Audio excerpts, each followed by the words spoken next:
শুরু করি যে বাঙালি জাতির উদ্ভবের ইতিহাস, প্রাচীন বাংলার জনপদ এবং মৌর্য সাম্রাজ্য। এটা প্রথম অংশটুকু যদি আমরা চিন্তা করি তাহলে দেখেন, রাজতরঙ্গিনী ইতিহাস গ্রন্থের রচয়িতাকে, ঠিক আছে, এটা বলা আছে এখানে। এটার অ্যান্সার হবে কলহন। ঠিক আছে, এটার ব্যাখ্যা খুব একটা প্রয়োজন নাই। রাজতরঙ্গিনী একটা প্রাচীন ভারতীয় ইতিহাস গ্রন্থ ছিল, এটা প্রাচীন ভারতীয় ইতিহাস গ্রন্থ, সেটার রচয়িতা হচ্ছে কলহন। তারপর আসেন যে কোন গ্রন্থে সর্বপ্রথম বঙ্গ নামের উল্লেখ পাওয়া যায়। এই বঙ্গ নামের উল্লেখ পাওয়া যায়, আমরা জানি বঙ্গ জনপদও আছে। বঙ্গ জনপদ থেকেও যদি আমরা কিছু তথ্য জানি, তো সেখান থেকেও আমরা পড়েছি, যেটা আমরা মোটামুটি সবাই জানি, যে ঐতরেয় আরণ্যক গ্রন্থ। ঠিক আছে, এবং এখান থেকে যেটা হতে পারে, আপনার কোন তথ্যটা অতিরিক্ত জানা লিখতে পারে, ঐতরেয় আরণ্যক গ্রন্থের লেখকটা কে ছিল, এটা কার লেখা। এটা হচ্ছে ঋগ্বেদের লেখা, ঋগ্বেদ। ঠিক আছে, ঋগ্বেদের লেখা এটা। এই তথ্যটা জানলেই চলবে এখান থেকে। ঠিক আছে, অন্য তথ্য আর জানার প্রয়োজন নেই। তারপর আসেন নিচের কোন গ্রন্থে, আচ্ছা একটা জিনিস বলে রাখি, প্রত্যেক 0 ডিজিট আর কি, অর্থাৎ এই 10 নম্বর, 20 নম্বর, 30 নম্বর, এইগুলো যখন আসবে, এগুলোর অ্যান্সার আমি বলে দিব না। ঠিক আছে, আপনারা নিজে নিজে অ্যান্সার করবেন সেগুলো। ঠিক আছে, তারপরে আমি অ্যান্সার আমি বলে দিব, সঠিক উত্তর বা ব্যাখ্যাটা বলে দিব। কিন্তু যখনই দেখবেন 10 নম্বর চলে আসলো বা 20 নম্বর চলে আসলো, 30, 40, 50, ঠিক আছে, তখনই নিজেরা প্রশ্নের অ্যান্সারটা করার জন্য রেডি থাকবেন। ঠিক আছে, কমেন্ট করে জানাবেন, অথবা যারা ক্লাসে আছেন তারা হচ্ছে আমাকে স্পিচ ভয়েসের মাধ্যমে জানাতে পারেন। যারা ক্লাসে যারা আছেন তাদেরকে আমি জিজ্ঞেস করবো নাম ধরে, হ্যাঁ, যারা ক্লাসে আছেন তাদেরকে নাম ধরে আমি জিজ্ঞেস করবো, তখন অ্যান্সারটা বলবো। আচ্ছা দেখেন, নিচের কোন গ্রন্থে দেশবাচক বাংলা শব্দ সর্বপ্রথম ব্যবহৃত হয়। এটা মোটামুটি আমরা সবাই জানি, আইনি আকবরীতে। এবং আইনি আকবরীর লেখককে শুধু এইটুকুই জানেন, আবুল ফজল। ওই তথ্য জানলেন, এখান থেকে এতটুকু জানলেই যথেষ্ট। ঠিক আছে, আবুল ফজল। তারপরে আসেন যে কোন গোষ্ঠী থেকে বাঙালি জাতির প্রধান অংশ গড়ে উঠেছে। বাঙালি জাতির প্রধান অংশ গড়ে উঠেছে, এই অ্যান্সারটুকু আমরা জানি যেটা অস্ট্রিক জাতিগোষ্ঠী। এখানে অস্ট্রিক জাতিগোষ্ঠী যদি নাও থাকে, এখান থেকে অন্য কিছু অপশনও থাকতে পারে, যেমন আদি অস্ট্রেলিয়াও থাকতে পারে, আদি অস্ট্রেলিয়া। ঠিক আছে, আদি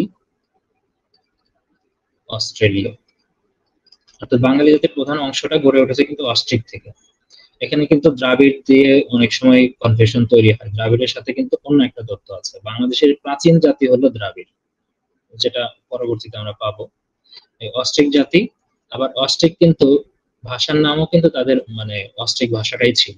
ঠিক আছে, এখানে দেখেন বাংলার আদি জনপদের অধিবাসীরা কোন জাতির অন্তর্ভুক্ত ছিল। ঠিক আছে, বাংলার মানে এই বাঙালিরা যারা, বাংলার বলতে বাঙালি, বাংলার আদি অধিবাসী বলতেই বোঝাচ্ছে বাঙালিদের। অর্থাৎ আগের প্রশ্ন যেটা, এই প্রশ্ন সেম জিনিসই, কিন্তু দেখেন অপশনের মধ্যে ডিরেক্ট কিন্তু অস্ট্রিক দেওয়া নাই, এখানে আছে নিষাদ জাতি। তো নিষাদ এবং অস্ট্রিক একই বিষয় এখানে। ঠিক আছে, নিষাদ থাকলে নিষাদ দাগাবেন, অস্ট্রিক থাকলে অস্ট্রিক দাগাবেন, যেটা থাকবে। তবে যদি কখনো বলে যে ভাষাভাষী, বাঙালির আদি জনপদের অধিবাসীরা কোন ভাষাভাষী ছিল, এটাও যদি থাকে, সেটার অ্যান্সারও কি হবে, অস্ট্রিকই হবে। ঠিক আছে, যদি ভাষাভাষীর কথা বলে যে কোন ভাষার অধিবাসী ছিল, ঠিক আছে, তার মানে এটা জাতি যেটা ছিল, যে ওই জাতিটা অস্ট্রিক ভাষাতেই কিন্তু কথা বলতো। ঠিক আছে, এবার আসেন 6 নম্বরে, যে বাংলাদেশের প্রাচীন জাতি কোনটি। এই যে যেটা আমি বলছিলাম, যে বাঙালিরা অস্ট্রিক জাতি গোষ্ঠীর অন্তর্ভুক্ত হলেও সবচেয়ে প্রাচীনতম জাতি হচ্ছে এখানে দ্রাবিড়। ঠিক আছে, এখান থেকে এই তথ্য জানলেই চলবে। এই ভাষাভাষী বা মানে বাঙালি যে সংকর জাতি, তো সংকর জাতি থেকে যে তথ্যগুলো আমরা পড়লাম, এই তথ্যগুলো জানলেই মোটামুটি যথেষ্ট, আর বাইরে পড়তে হবে না। তারপরে আসেন, এখান থেকে ইম্পর্টেন্ট একটা টপিক শুরু, জনপদ। এই জনপদের টপিকটা হচ্ছে 3 স্টার, আপনাকে জনপদ থেকে খুব ভালোভাবে অ্যান্সার গুলো করতে হবে।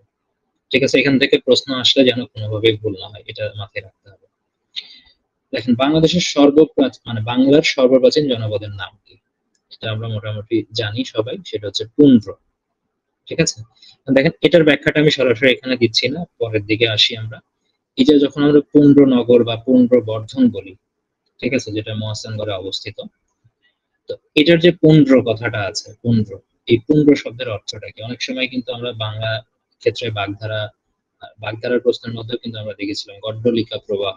ঠিক আছে, ওখান থেকে গড্ডল শব্দের অর্থ কি এটা কিন্তু আসছিল এইভাবে। তো সেখান থেকে পুণ্ড্রবর্ধনের পুণ্ড্র এই শব্দের অর্থটা কি? শব্দের অর্থ হচ্ছে আখ, ইক্ষু বা আখ, এটা মনে রাখেন। এখন দেখেন পুণ্ড্র ব্যাপারটা এখনো যায় নাই। প্রাচীন পুণ্ড্র নগরটা কোথায় অবস্থিত? বগুড়ার মহাস্থানগড়ে অবস্থিত। ঠিক আছে, বগুড়ার মহাস্থানগড়ে অবস্থিত। এখন এটা খেয়াল করবেন যে এই যে পুণ্ড্র জনপদ যেটা আছে, প্রাচীনতম জনপদ তো পুণ্ড্র জনপদ, এই পুণ্ড্র জনপদটা কোন কোন জায়গা নিয়ে গঠিত এটা আপনাকে অবশ্যই ইনক্লুড করতে হবে। সেটা হলো এখানের মধ্যে মহাস্থানগড় বা পুণ্ড্র জনপদ যদি বলেন তাহলে এটা এখানেও লিখে ফেলতে পারেন, বা আপনার যে পড়া ছিল সেটাও সেখান থেকে পড়তে পারেন। বগুড়া, রাজশাহী, রংপুর, দিনাজপুর।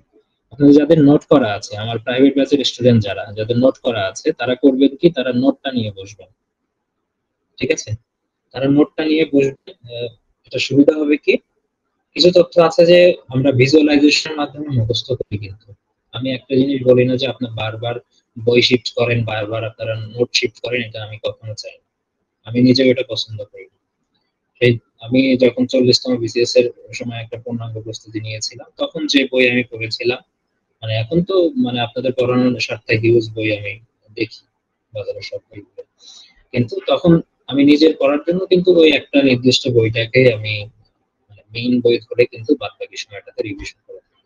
আপনারাও সেটা যে নোটটা আছে সেটাকে ধরে রিভিশন গুলো করবেন। এই প্রোগ্রামটার প্রশ্নগুলো ওইভাবে সলভ করবেন। দেখেন বগুড়া, রাজশাহী, রংপুর, দিনাজপুর এটা নিয়ে কিন্তু এই পুণ্ড্রনগর বা হচ্ছে যেটা পুণ্ড্র জনপদ অবস্থান। তারপরে আসেন 10 নম্বরটা যেটা বলা আছে। 10 নম্বরে বলছে আপনারা এটা অ্যান্সার করবেন। মহাস্থানগড় এবং প্রাচীন পুণ্ড্র বর্ধন নগরী একই, এটি শনাক্তকরণ প্রথম কি করেন কে? এটার অ্যান্সার কি হবে?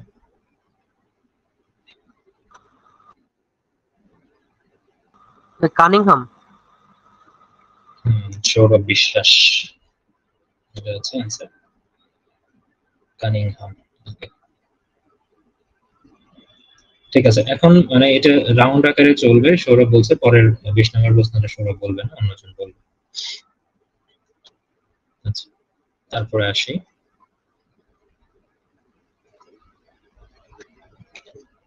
এটা এই তথ্য জানলেই হবে, এখান থেকে কোনো ব্যাখ্যা জানার দরকার নেই। হ্যাঁ, তারপর বর্তমান বৃহত্তর ঢাকা জেলা প্রাচীনকালে কোন জনপদের অন্তর্ভুক্ত ছিল? এই ঢাকা জেলার কথা বলা আছে। তো ঢাকা জেলার মাধ্যমে আমরা একটা জনপদের নাম জানবো। ঢাকার সাথে কিন্তু ঢাকাটাই আসার সম্ভাবনাটা বেশি, কারণ বঙ্গ থেকে এই ঢাকার অ্যান্সারটা মানে ঢাকার অপশনটাই পরীক্ষাতে আসার সম্ভাবনাটা বেশি। এখন দেখেন এর আগে পুণ্ড্র সম্পর্কে জানলাম, সবচেয়ে প্রাচীন জনপদ ছিল পুণ্ড্র।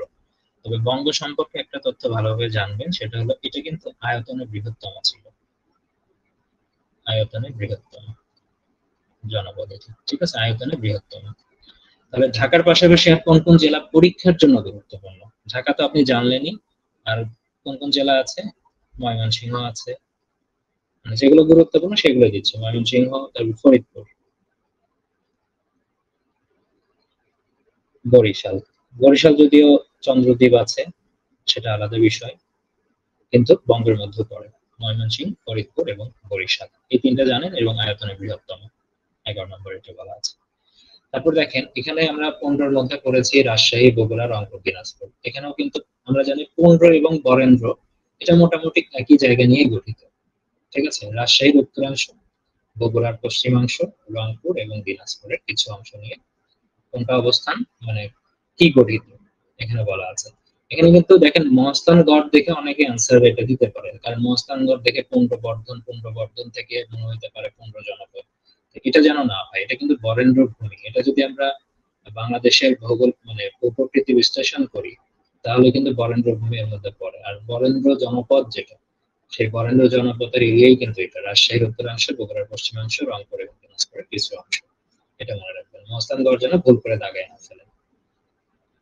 আচ্ছা, তারপর আসি। প্রাচীনকালে সমতট বলতে বাংলাদেশের কোন অংশকে বোঝানো হয়েছে? এটা একদম ডিরেক্ট মুখস্থ করবেন, এটা কিন্তু অনেক গুরুত্বপূর্ণ, পরীক্ষা আসার মতো। কুমিল্লা এবং নোয়াখালী অঞ্চল।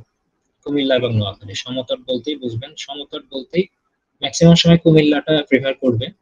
যদি একটা সিঙ্গেল অপশন থাকে, কুমিল্লা আসার চান্সটা বেশি থাকে, তারপরে নোয়াখালী। আর এটার একটু জানবেন যে সমতটের রাজধানী হচ্ছে, যদি পরবর্তীতে আমরা পাবো, মানে এটারই 30 নম্বর প্রশ্নের দিকে আমরা রাজধানীর নামও পাবো। তো সেই রাজধানীর নাম হচ্ছে বড় কামতা। ঠিক আছে, এটা আমরা পরেই দেখব। তারপর আসেন, প্রাচীন রাঢ় জনপদটা কোথায় অবস্থিত? এটা ভারতের বর্ধমানে অবস্থিত। ঠিক আছে, এটা জানেন, বর্ধমান, ওই একটা নির্দিষ্ট জায়গাতেই, এটা মনে রাখবেন, বর্ধমান, এটার কোনো অন্য অপশন নেই। আর এটা খেয়াল করবেন, রাঢ় জনপদটাকে কিন্তু সূক্ষ্ম জনপদও বলা হয়, এর আরেক নাম হচ্ছে সূক্ষ্ম। আর এটার রাজধানীর নাম হচ্ছে কটিবর্ষ। রাজধানী হলো কটিবর্ষ। কটিবর্ষ রাজধানী। যদি বলেন রাঢ় বা সূক্ষ্ম জনপদের রাজধানীর নাম কি, ডেফিনেটলি মানে ওখানে অ্যান্সার করবেন কটিবর্ষ। এখান থেকে এতটুকু, এর বাইরে ব্যাখ্যা জানা দরকার নেই। তারপর আসেন যে গৌরনগরী, এই গৌরনগরী বা গৌর জনপদ যেটাই বলি না কেন, এটার সাথে কিন্তু ভারতের একটা লিয়াজু আছে, বাংলাদেশের একটা অংশ এবং ভারতের ম্যাক্সিমাম অংশ। অর্থাৎ বাংলাদেশের আছে হচ্ছে চাঁপাইনবাবগঞ্জ, মানে চাঁপাইনবাবগঞ্জের এরিয়াটুকু থেকে যদি আমরা যাই, মানে ভারতের যে পশ্চিমবঙ্গের এরিয়াটুকু, ঠিক আছে, চাঁপাইনবাবগঞ্জ বাংলাদেশে কিন্তু পশ্চিম সাইডের দিকে অবস্থিত, তাই না? যদি বাংলাদেশের ম্যাপ আঁকাই তাহলে এই দিকে কিন্তু পড়ে। ঠিক আছে, এই দিকে যদি যাই, এই পাশে কিন্তু চাঁপাইনবাবগঞ্জ পড়ে। তাহলে চাঁপাইনবাবগঞ্জের সাথে আর যেগুলো আছে সেগুলো হচ্ছে ইন্ডিয়ার অংশ, সেটা হলো মালদহ বা মালদা বলতে পারি, মালদহ, তারপরে মুর্শিদাবাদ, বর্ধমান, দেন হলো নদিয়া। এই চারটে অংশ। তবে বাংলাদেশের প্রেক্ষাপট থেকে চাঁপাইনবাবগঞ্জটা আসার সম্ভাবনাটা বেশি। ঠিক আছে, এটা মনে রাখেন। তারপর আসেন যে প্রাচীন বাংলার কোন অঞ্চলটি পূর্বাংশে অবস্থিত ছিল? তো বাংলাদেশের ম্যাপটা যদি আঁকাই, আমরা এই অংশটুকু কিন্তু পূর্বাংশ বলছি, তাই না? এই অংশটুকু আমরা ম্যাপের দিকে যদি তাকাই, তাহলে এই অংশটুকু হয় পূর্ব, এটা পূর্ব, এটা হয় পশ্চিম। তাহলে খেয়াল করে দেখেন যে বাংলাদেশের পূর্ব সাইডে, ম্যাপের দিকে পূর্ব সাইডে যদি আপনি যান, তাহলে এই জায়গাটুকুতে কিন্তু আমরা এই পাশে সিলেট দেখি, এই পাশে দেখি চট্টগ্রাম। ঠিক আছে, তাহলে প্রাচীন বাংলার কোন অঞ্চলটি পূর্বাংশে অবস্থিত ছিল? তাহলে সিলেট এবং চট্টগ্রাম নিয়েই কিন্তু হরিকেল। ঠিক আছে, হরিকেল জনপদ। তাহলে এখান থেকে আসবে, তাহলে একটা এখানে সিলেট এবং চট্টগ্রাম। যদি কখনো আসে পরীক্ষায় যে হরিকেল জনপদের অন্তর্ভুক্ত জেলা কোনটা, একটা হলো সিলেট আর একটা হলো চট্টগ্রাম, এটা পূর্বাংশে অবস্থিত, এটা এইভাবে মনে থাকবে। অবশ্যই ম্যাপটা মাথায় নিবেন, ম্যাপ থেকে কিন্তু আপনার অনেক তথ্য আপনার মাথায় চলে আসবে। তারপর আসেন চট্টগ্রাম অঞ্চলের প্রাচীন নাম কোনটা? এই যে এখান থেকে আমরা জেনে গেলাম যে চট্টগ্রাম অঞ্চল, এখানে সিলেট এবং চট্টগ্রাম লিখেছি, আর এখানে অপশনের মধ্যে আছে হরিকেল। তাহলে প্রাচীন নাম সেখান থেকেই আসছে, হরিকেল। এখান থেকে আর অন্য তথ্য জানতে হবে না আপনাদের। তারপর আসেন প্রাচীন চন্দ্রদ্বীপের বর্তমান নাম কি? এই চন্দ্রদ্বীপ বলতে আমি কিছুক্ষণ আগে বঙ্গ যখন পড়াইলাম তখন আমি বলেছি। তো চন্দ্রদ্বীপের বর্তমান নাম হচ্ছে বরিশাল। এটা জানলেই চলবে এখান থেকে। তারপর আসেন যে এই তাম্রলিপ্ত বা তাম্রলিপ্তি বলতে কি বোঝাচ্ছে, মানে এই টার্মটা বলতে আসলে জনপদকে বোঝায়, ভাষাকে বোঝায়, না গ্রন্থ, না তামার পাতে শাসনাদেশকে বোঝায়? এটা তাম্রলিপ্ত নামে একটা জনপদ ছিল, প্রাচীন জনপদ। ঠিক আছে, তমলুকাই বলা হয়, এর শাসনের কেন্দ্র ছিল তমলুকে। তারপর আসেন বাংলার প্রাচীন নগর কর্ণ সুবর্ণের অবস্থানটা কোথায় ছিল? কর্ণ সুবর্ণর অবস্থানটা ছিল হচ্ছে মুর্শিদাবাদে। কোথায় ছিল? মুর্শিদাবাদে। এই কর্ণ সুবর্ণ কিন্তু আবার আসতে পারে পরীক্ষায়, যে গৌড় জনপদটা আমরা কিছুক্ষণ আগে যেটা দেখলাম, হ্যাঁ, এই গৌড় জনপদের রাজধানী কিন্তু ছিল হচ্ছে কর্ণ সুবর্ণ, গৌড়ের রাজধানী। গৌড়ের রাজধানী হলো এই কর্ণ সুবর্ণ। ঠিক আছে, আর এই কর্ণ সুবর্ণটা কোথায়? ভারতের মুর্শিদাবাদে। ঠিক আছে, এটা মনে রাখবেন। তারপরে সরি, এটা আমি বলেই দিয়েছি, 21 নাম্বারটা আপনারা বলবেন। গঙ্গারিডয় রাজ্যের অবস্থানটা কোথায় ছিল? গঙ্গারিডয় রাজ্যের অবস্থানটা কোথায়? অপশন আছে কনৌজ, কাশ্মীর, উড়িষ্যা, বাংলায়। এই গঙ্গারিডয় রাজ্যের অবস্থানটা কোথায় ছিল?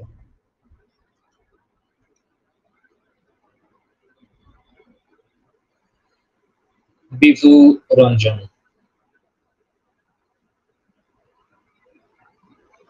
আচ্ছা, অ্যাপ্রুভাল যাচ্ছে না। অ্যাপ্রুভাল দিয়ে দিয়েছি, মারুফ। দিয়েছি অ্যাভেলেবল। এই বিপুর অঞ্চল, আপনি অ্যান্সার বলেন।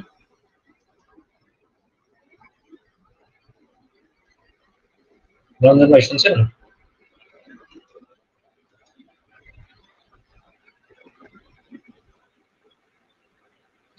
21 নম্বরের অ্যান্সার কি হবে?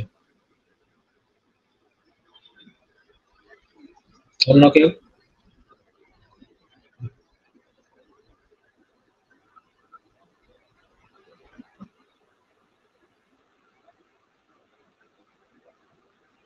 সাফাত, নাহিদা আপু, মারুফ যারা আছেন, আপনারা যারা ফেসবুকে দেখছেন তারা কমেন্ট করে জানাবেন।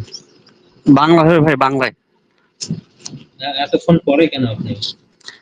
আমি ওই যে আপনার হচ্ছে অডিও ওপেন করতে পারছিলাম না, মানে ওটা মিউটটা আনমিউট করতে পারছিলাম না,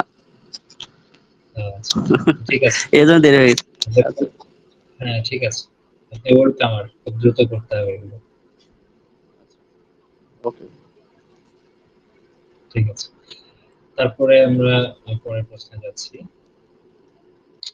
তাহলে এটা অ্যান্সার হবে বাংলায়, এতটুকু জানবেন। এই গঙ্গারিরা রাজ্যের অস্তিত্বকালে গ্রিক সেনাপতি কে ছিলেন? ওই সময়টাতে আলেকজান্ডার আসছিল, আসা ভারতের বিভিন্ন জায়গায় কিন্তু দখল করছিল, তাহলে সেই জায়গা থেকে আলেকজান্ডার, এটা মনে রাখতে চলবে। এখান থেকে ব্যাখ্যা বিশ্লেষণের প্রয়োজন নেই, ডিপ থেকে প্রশ্ন হবে না, ঠিক আছে। তারপর আসেন যে এখান থেকে কিন্তু আরো একটা পর্ব শুরু হলো আর কি, শাসন ব্যবস্থা আর কি, মৌর্য শাসন। প্রথম যেটা শাসন ভারতীয়, মানে প্রাচীন বাংলার শাসনকাল, সেখান থেকে শুরু হবে, সেটা হচ্ছে মৌর্য শাসন দিয়ে। অর্থাৎ ভারতীয় উপমহাদেশের প্রথম সাম্রাজ্যের নাম, যেহেতু শুরুই হয়েছে মৌর্য সাম্রাজ্য দিয়ে, তাহলে এখান থেকে অ্যান্সার এমনিই পারবেন যে এটা মৌর্য সাম্রাজ্য। অনেক সময় মৌর্য সাম্রাজ্যের রাজধানীর নাম জানতে চাইতে পারে, রাজধানীর নামটা একটু মনে রাখবে। প্রথম যেহেতু এটা সাম্রাজ্যটা, রাজধানীর নাম হলো পাটালিপুত্র, রাজধানী পাটালিপুত্র, এটা মনে রাখেন। তারপর আসেন প্রাচীন বাংলা মৌর্য শাসনের প্রতিষ্ঠাতাকে। তো প্রতিষ্ঠাতা বা হচ্ছে মৌর্য সাম্রাজ্যের প্রথম রাজাকে, এটাও থাকতে পারে, সেটা হচ্ছে চন্দ্রগুপ্ত মৌর্য।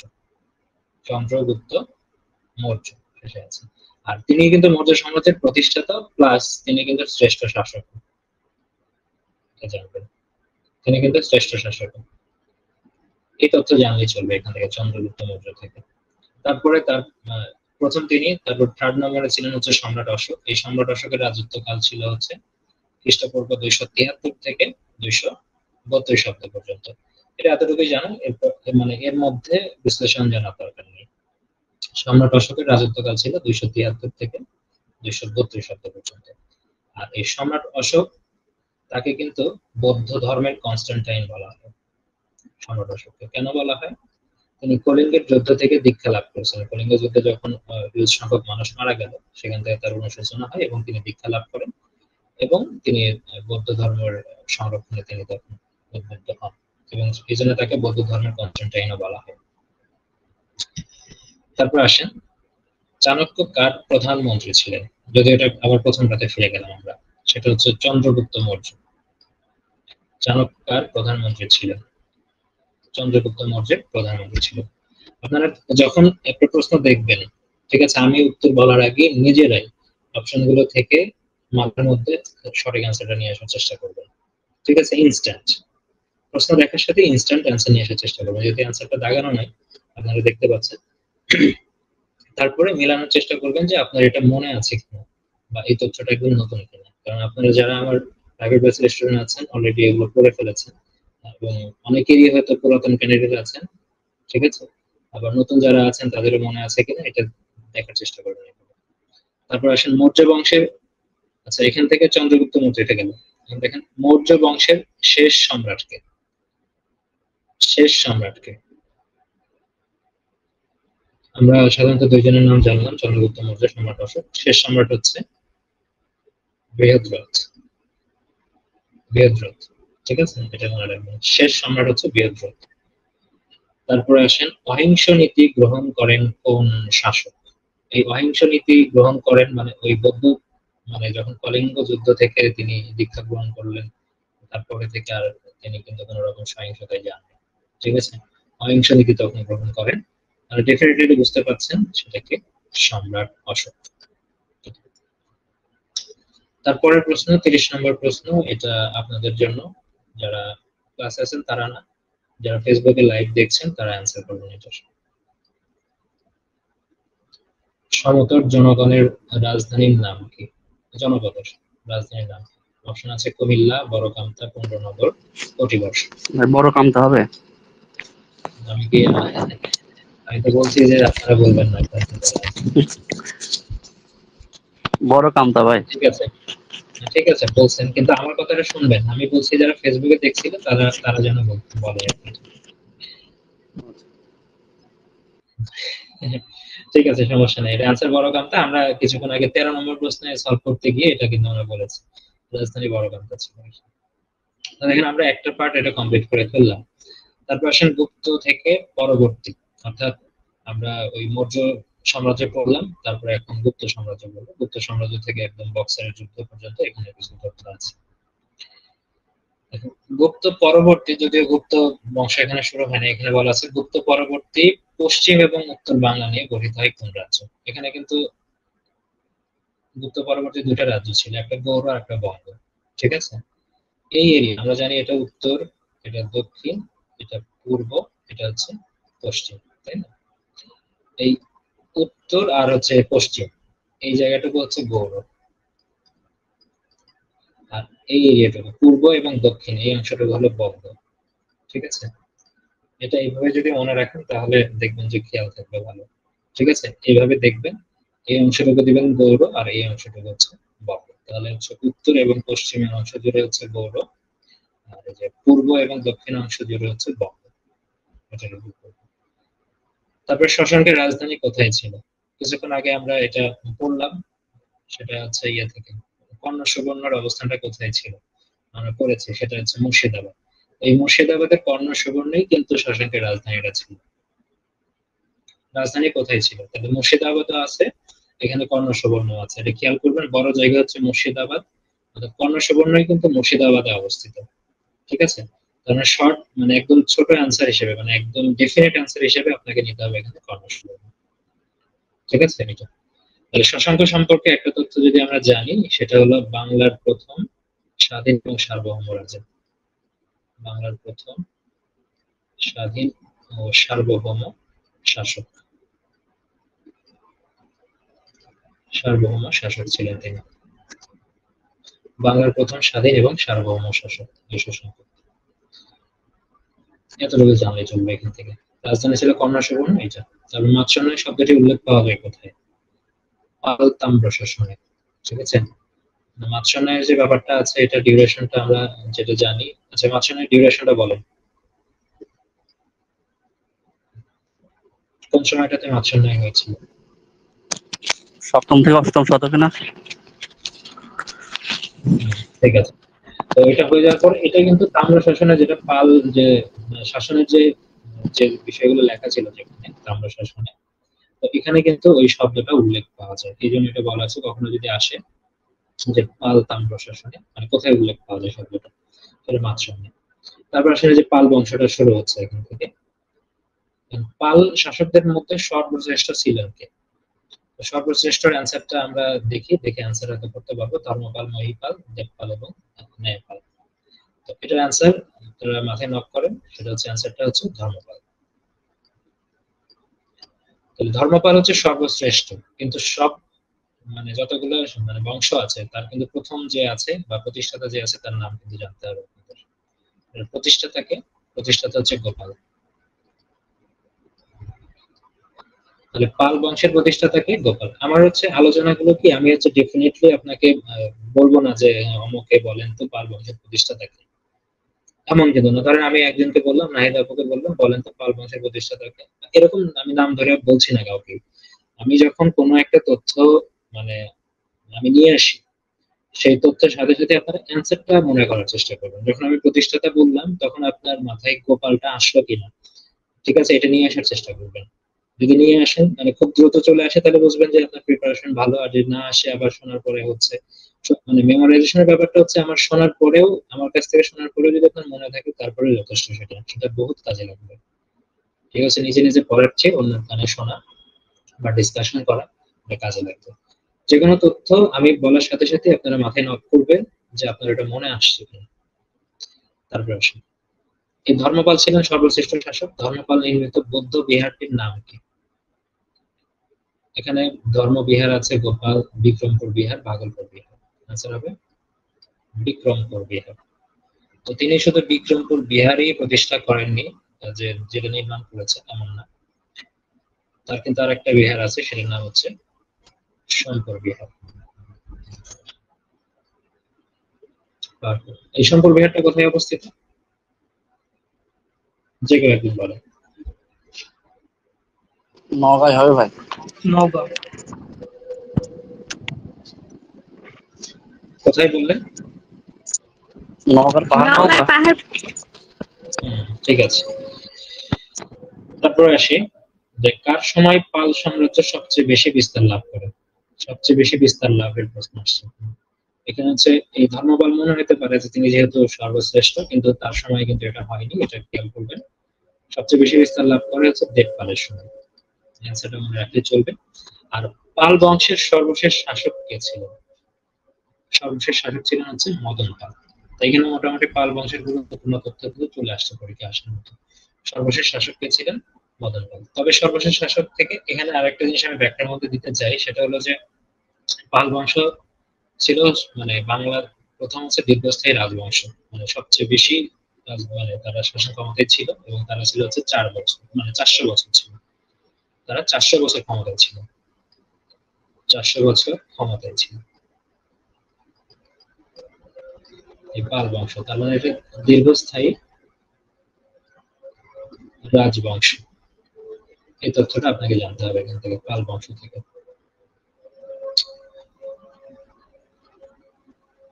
তারপর আসি এখান থেকে, পাল বংশ শেষ হইলো, এবার হচ্ছে সেন বংশের প্রতিষ্ঠাতা। সেন বংশের প্রতিষ্ঠাতা কে ছিলেন? সামন্ত সেন, হেমন্ত সেন, বিজয় সেন এবং বল্লাল সেন। 4000 এমসিকিউ পেইড ব্যাচের জন্য, হ্যাঁ অবশ্যই পেইড ব্যাচ। সামন্ত সেন। ঠিক আছে, আপনি কমেন্ট করেছেন, এটা অবশ্যই পেইড ব্যাচের জন্য। আপনাকে এখন মানে কিছু ক্লাস অবশ্যই ফ্রি থাকবে পেইড ব্যাচ হলো। মোটামুটি দেখা যাবে যে 30% ক্লাস আমি ফ্রি রাখবো সবার জন্য, ঠিক আছে, কিন্তু সবটাই ফ্রি রাখা যাবে না। তো বাংলাদেশ সেন বংশের প্রতিষ্ঠাতাকে বললেন হচ্ছে সামন্ত সেন। তবে সামন্ত সেনের আগেও কিন্তু একজন রাজা ছিলেন, মানে সরি, মানে সামন্ত সেনটা হচ্ছে প্রতিষ্ঠাতা, তবে প্রথম রাজার মর্যাদা কিন্তু পেয়েছিলেন অন্যজন। তিনি কিন্তু রাজার মর্যাদা পাননি, সামন্ত সেন কিন্তু রাজার মর্যাদা পাননি। তো প্রথম রাজার মর্যাদা পেয়েছেন যে হেমন্ত সেন। তাহলে এটা এই সাইডেই লিখবেন, প্রথম রাজার মর্যাদা। যদি বলা হয় যে সেন বংশের প্রথম রাজার মর্যাদা কে পেয়েছে, সেটা হচ্ছে হেমন্ত সেন। এটা এখান থেকে মনে রাখবেন। আর এখান থেকে যে বিজয় সেনের পাশে আপনারা লিখবেন যে এটা হলো সর্বশ্রেষ্ঠ রাজা ছিল। তাহলে এখান থেকে কিন্তু সব তথ্য হয়ে গেল সেন বংশের। একটা অপশনের মধ্যে সব আছে। আর এই যে বল্লাল সেনটা আলাদা করে বললাম না, কারণ বল্লাল সেন অ্যান্সারটা এখানেই চলে আসে, খেয়াল করে দেখেন। বল্লাল সেন মাথায় যখন আপনি আপনাকে জিজ্ঞেস করবো, আপনার মাথায় কিন্তু এটা চলে আসবে। বল্লাল সেন মানে হচ্ছে কৌলিন্য প্রথা তিনি প্রবর্তন করেছেন। তাহলে এখান থেকে অ্যান্সার হচ্ছে বল্লাল সেন। তাহলে এখান থেকে 4টা সেন বংশের 4 জনের নাম জানেন। সামন্ত সেন সেন বংশের প্রতিষ্ঠাতা, হেমন্ত সেন প্রথম রাজার মর্যাদা পায়, বিজয় সেন সর্বশ্রেষ্ঠ রাজা, আর বল্লাল সেন হচ্ছে কৌলিন্য প্রথা প্রবর্তন করে। বাস এনাফ। তারপর আসেন এটার অ্যান্সার বলেন। 10 নম্বর চলে আসছে। কোন সময়ে বাংলায় মুসলমান শাসনের সূচনা হয়? ত্রয়োদশ শতকে। ত্রয়োদশ। ত্রয়োদশ শতকে, ঠিক আছে। কারণ হচ্ছে 1204 সালে ইখতিয়ার উদ্দিন মোহাম্মদ লক্ষণ সেনকে পরাজিত করে বাংলায় হচ্ছে মুসলিম শাসনের সূচনা করে। তো 1200 সাল শুরু হওয়া মানে সেটা হচ্ছে ত্রয়োদশ শতক। এটা এইভাবে মনে রাখতে হবে। অনেকের কিন্তু শতক গুলো নিয়ে সমস্যায় পড়ে যাবে, এটা দ্বাদশ শতকও বলতে পারে 12 দেখে। তাহলে যেহেতু খলজির কথা বলা হলো, এটা কি করলো? এটা খলজি কিন্তু তখন এই সূচনাটা করলো, ইখতিয়ার উদ্দিন মোহাম্মদ বিন বখতিয়ার খলজি। এই বখতিয়ার খলজি আসলে কোথাকার অধিবাসী ছিলেন? তিনি ছিলেন তুর্কি। আফগানিস্তানের অধিবাসী, ঠিক আছে। তবে তিনি জাতিতে ছিলেন তুর্কি, জাতিতে ছিলেন তিনি তুর্কি জাতি, ঠিক আছে। তবে তার অধিবাসী তিনি ছিলেন হচ্ছে আফগানিস্তানের অধিবাসী। তারপর আসেন খলজি মালিকদের মধ্যে সর্বশ্রেষ্ঠ শাসক কে ছিলেন? সর্বশ্রেষ্ঠ শাসক কে ছিলেন খলজি মালিকদের মধ্যে? এটা হচ্ছে ইওয়াজ খলজি, তথ্যটুকু এতটুকুই মনে রাখেন, এর ব্যাখ্যা বিশ্লেষণ প্রয়োজন নেই। ই ওয়াজ খলজি। তারপরে আসি, এটা মোটামুটি খলজি শাসনের এটা ব্যাপারটা গেল। এবার আসে সুলতানি শাসন। ঠিক আছে, বাংলার সুলতানি শাসন। এই সুলতানি শাসনের যদিও ডিউরেশনটা আমি এভাবে দেই না, তারপরে আপনার এটা একটু খেয়াল রাখবেন, ডিউরেশনটা মনে রাখা যায় ইজিলি। 1338 থেকে শুরু হয়েছিল, 1538 গিয়ে শেষ হয়েছিল। ঠিক আছে, এই 200 বছরের মধ্যে, 1338 থেকে 1538। এই বাংলার প্রথম স্বাধীন সুলতান কে ছিল?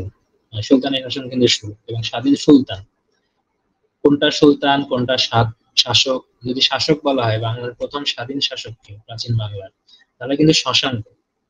আর শাসক আলাদা জিনিস, আর পদমর্যাদার দিক থেকে সুলতান আলাদা জিনিস। এই অ্যান্সার গুলো কিন্তু অবশ্যই ডেফিনেটলি আলাদা করবেন এইভাবে। ঠিক আছে, এখানে দেখেন অপশনের মধ্যে কিন্তু আমি মানে অ্যান্সার যদি ধরি, এটা একটা বিশ্লেষণ করে দিচ্ছি ভালো করে। অ্যান্সার হলো ফখরুদ্দীন মোবারক শাহ, বুঝতেই পারছেন তিনি একজন সুলতান।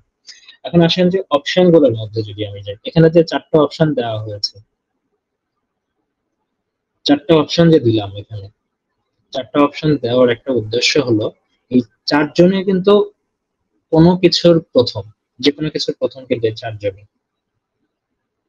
এবং শশাঙ্ক কি? প্রাচীন বাংলার প্রথম শাসক। শশাঙ্ক হচ্ছে প্রাচীন বাংলার প্রথম শাসক। ফখরুদ্দীন মোবারক শাহ বাংলার প্রথম স্বাধীন সুলতান। ঠিক আছে, বাংলার প্রথম স্বাধীন সুলতান, এটা তো জানলেন, এই দুইটা হয়েছে। ইসলাম খান যদিও সামনে পড়বো। আর ইসলাম খান ছিলেন কি? সুবাদার, বাংলার প্রথম সুবেদার। ঠিক আছে, সুবেদার, সমগ্র বাংলার প্রথম সুবেদার ছিলেন তিনি, ইসলাম খান। আর মুর্শিদ কুলি খান ছিলেন হচ্ছে বাংলার প্রথম নবাব। ঠিক আছে, এই পদবীর জায়গাগুলো কিন্তু চেঞ্জ। তাছাড়া কিন্তু এই 4 জনই কিন্তু প্রথম, এটা খেয়াল করবেন। এই প্রথমের জায়গাটুকু দিয়ে কিন্তু অনেক কনফিউশন গুলো তৈরি হয়, এই কনফিউশন থেকে কিন্তু অ্যান্সার গুলো ভুল হয়, এটা একটু ভালোভাবে খেয়াল করবেন। তারপর আসেন, কার শাসন আমলে বাংলার সকল অধিবাসী বাঙালি নামে পরিচিতি পায়? সুলতানি আমলেই, সুলতানি আমলে কিন্তু শামসুদ্দিন ইলিয়াস শাহ ছিলেন, তার সময়ে কিন্তু এটা হয়েছে। এই ইলিয়াস শাহ, তার সময়ে কিন্তু সমস্ত বাংলা শাহ ই বাংলা নামে কিন্তু, সমগ্র বাংলা, সরি, বাংলা নামে অভিহিত হয়। তিনি কিন্তু তার উপাধি যেটা শাহী বাংলা ছিল আর কি, হ্যাঁ, শাহ ই বাংলা,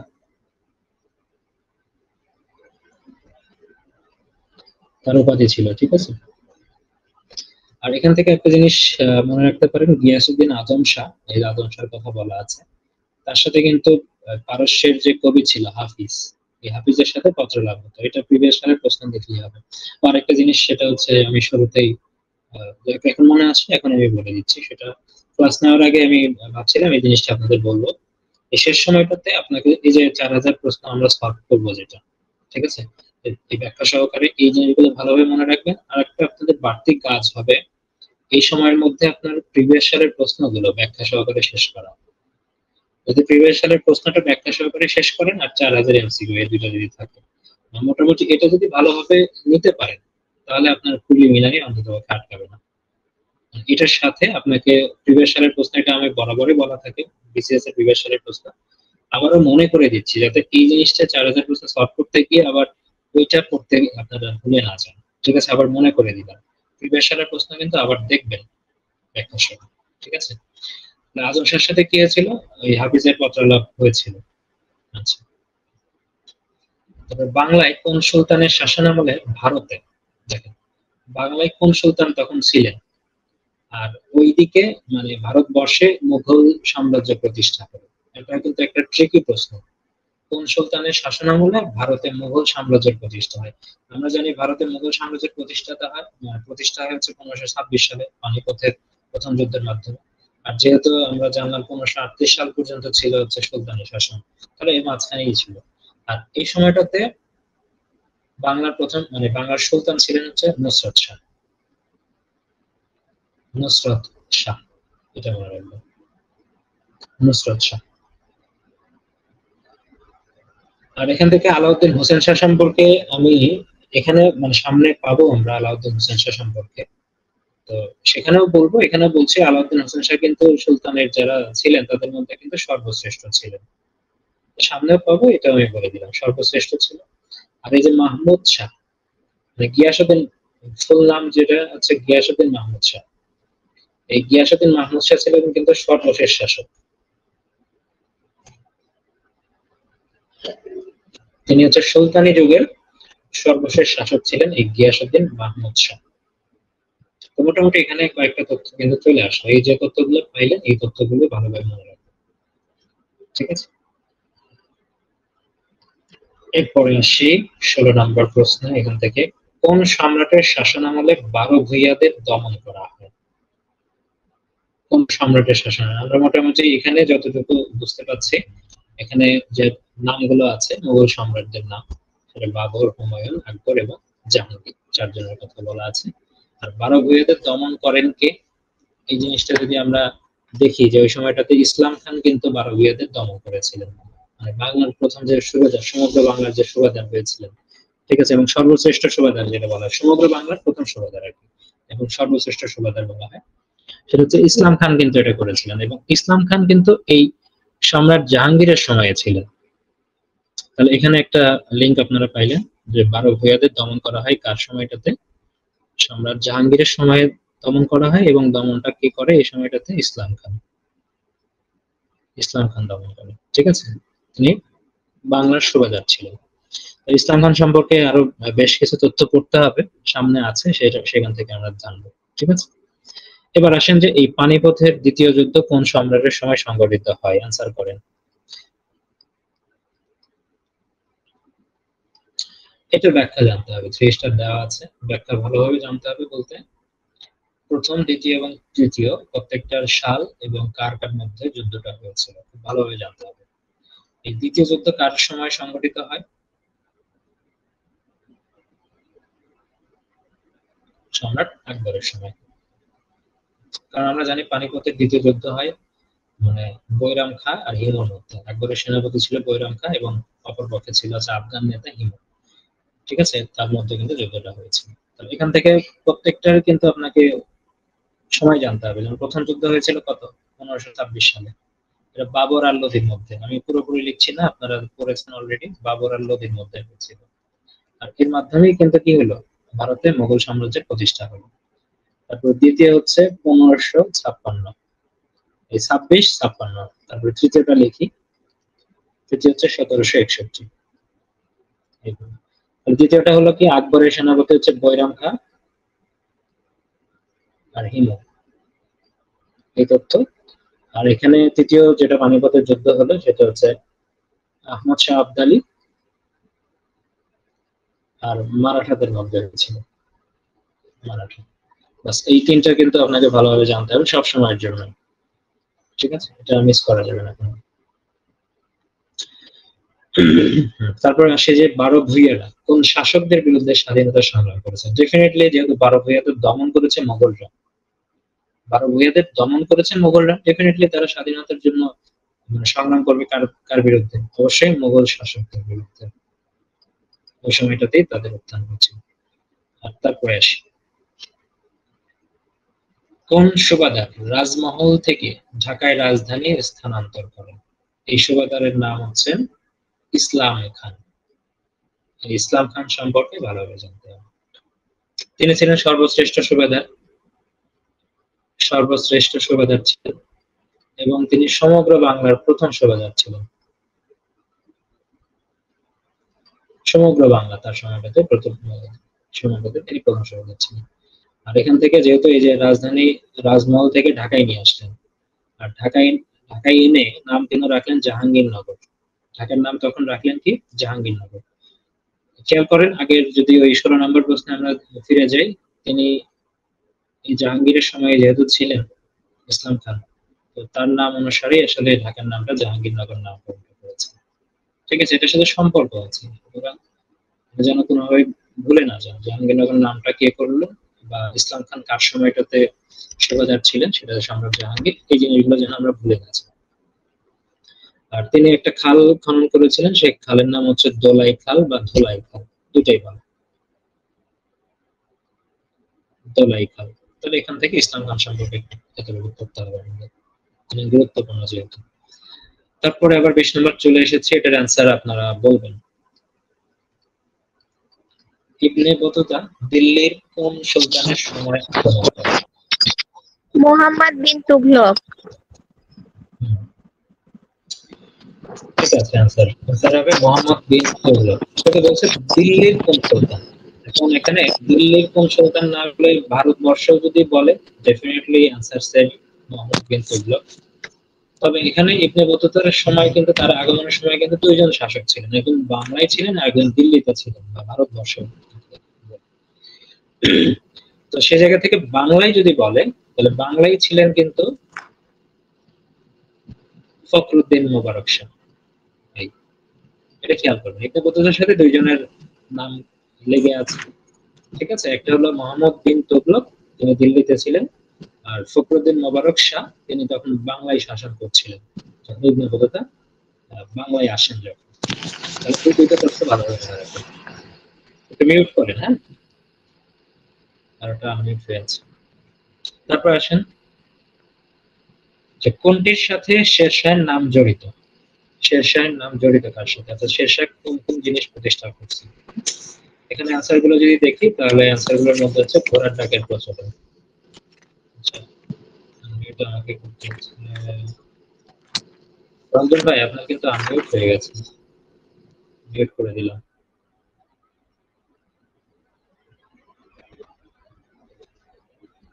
আচ্ছা, ঘোড়ার ডাকের প্রচলন, শেরশাহের সাথে হচ্ছে ঘোড়ার ডাকের প্রচলন। তবে শেরশাহের সাথে কিন্তু আরো একটা গুরুত্বপূর্ণ তথ্য ইম্পর্টেন্ট, সেটা হচ্ছে grand tank road. Grand tank road, এটা গুরুত্বপূর্ণ। শম্ভু দাস ফেসবুকে বলছেন প্রতি ক্লাসের রেকর্ড থাকবে। হ্যাঁ, ক্লাসের রেকর্ড গুলো থাকবে, অনেকেই লাইভ টাইমে প্রেজেন্ট থাকতে পারবে না, এই পরবর্তী জন্য দেখে নিতে পারে। তবে লাইভ টাইমে প্রেজেন্ট থাকাটা বেটার। মানে এই সময়টাতে আগামী 19 মে পর্যন্ত আপনাকে চেয়ার টেবিলে থাকতে হবে, ঘরে বসেই থাকতে হবে। ঠিক আছে, এবার আসেন পরের প্রশ্নটা, খুবই গুরুত্বপূর্ণ। নিচের কোনটি স্বর্ণযুগ হিসেবে পরিচিত? অ্যান্সার যদি বলি, অ্যান্সার কোনটা হবে বলেন তো? আলাউদ্দিন হোসেন শাহের রাজত্বকাল। আচ্ছা, নাহিদ আবু বাদ দিয়ে অন্য কেউ অ্যান্সার বলেন দেখি। ফেসবুকে যারা দেখছেন তারা অ্যান্সার করার চেষ্টা করুন।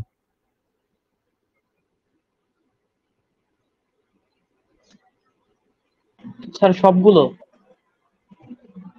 তো মারুফ বলে নাকি? জি স্যার, জি স্যার সবগুলো। সবগুলো স্বর্ণযুগ। আমি কিন্তু এখানে দেখেন প্রশ্নে কিন্তু বলা হয় নাই যে কোনো একটা নির্দিষ্ট পিরিয়ডের স্বর্ণযুগ বলা হয়নি। এই যে সবগুলোই, অর্থাৎ এখানে তিনটা সময়কাল বলা হয়েছে, একটা গুপ্ত যুগের শাসনামল, একটা বলা আছে আলাউদ্দিন হোসেন শাহের রাজত্বকাল, আর একটা বলা আছে শায়েস্তা খানের সময়কাল। তিনটা বলা আছে এবং তিনটাই কিন্তু তাদের সময়ে স্বর্ণযুগ হিসেবে পরিচিত। ঠিক আছে, এখানে কিন্তু প্রশ্নে কিন্তু এক্সাক্ট করে বলি নাই। এবং আমরা যদি দেখি প্রাচীনকালের ইতিহাস থেকে শুরু করে মানে যতদিন পর্যন্ত শাসনামল ছিল আর কি, মানে ইংরেজরা আসার আগ পর্যন্ত, ঠিক আছে, ইংরেজদের শাসন শুরু হওয়ার আগ পর্যন্ত, অর্থাৎ ইউরোপীয়দের আগমন হওয়ার আগ পর্যন্ত যাদের শাসন ছিল এই সময়টাতে কিন্তু তিনটা স্বর্ণযুগ এসেছে, মানে গুরুত্বপূর্ণ তিনটা স্বর্ণযুগ। এই তিনটা স্বর্ণযুগই ক খ গ তে আছে। আচ্ছা, গুপ্ত যুগের শাসনামল, এটা হচ্ছে প্রাচীন ভারতের।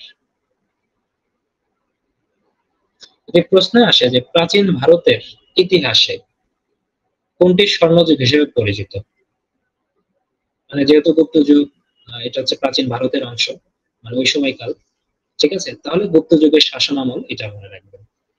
যদি এটা মানে ইন্ডিকেট করে দেয়, ঠিক আছে, যদি এটা ইন্ডিকেট করে দেয় প্রাচীন ভারতের স্বর্ণযুগ হিসেবে পরিচিত কোন সময়কাল, সেটা হচ্ছে গুপ্ত যুগের শাসনামল। তারপর আসেন আলাউদ্দিন হোসেন শাহের রাজত্বকাল। আমরা বলেছি, দেখেন সুলতানি আমলের ক্ষেত্রে বলেছি যে সুলতানি আমলের সর্বশ্রেষ্ঠ শাসক ছিল হচ্ছে আলাউদ্দিন হোসেন শাহ।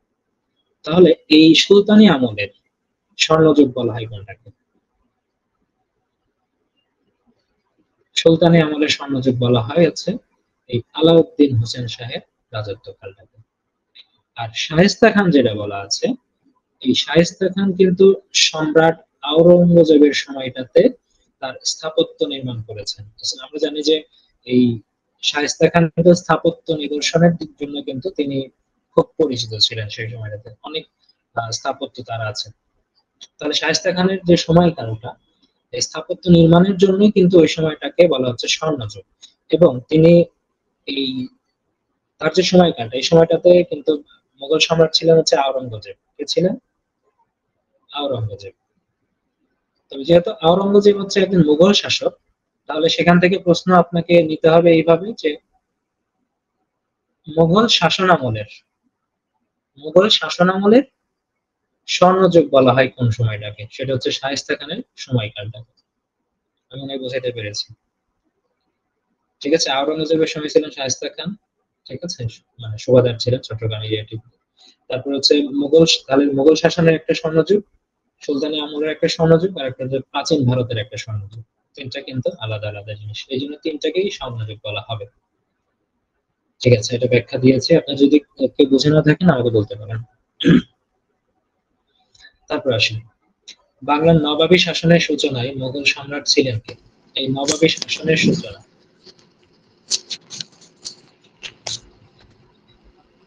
এটা এই প্রশ্নটা আমরা তখন দেখেছি যে বাংলার প্রথম শাসক কে কে ছিলেন, প্রথম শাসক, প্রথম সুলতান, প্রথম নবাব, প্রথম সুবাদার কে ছিলেন, এটা কিন্তু তখন আমি বলেছি। তাহলে দেখেন, নবাবী শাসনের সূচনা, অর্থাৎ নবাবী শাসন মানে বাংলার প্রথম নবাব ছিলেন হচ্ছে কে? মুর্শিদ কুলি খান।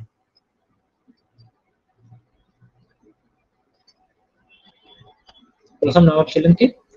মুর্শিদ কুলি খান। ঠিক আছে, আর তিনি ওই সময়টাতে মুঘল সম্রাট কে ছিলেন? মুঘল সম্রাট ছিলেন হচ্ছে ফররুখ শিয়ার।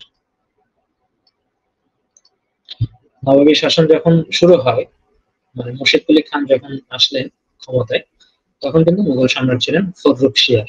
তো ফররুখ শিয়ার সম্পর্কে আমরা হয়তো তেমন কিছু জানি না।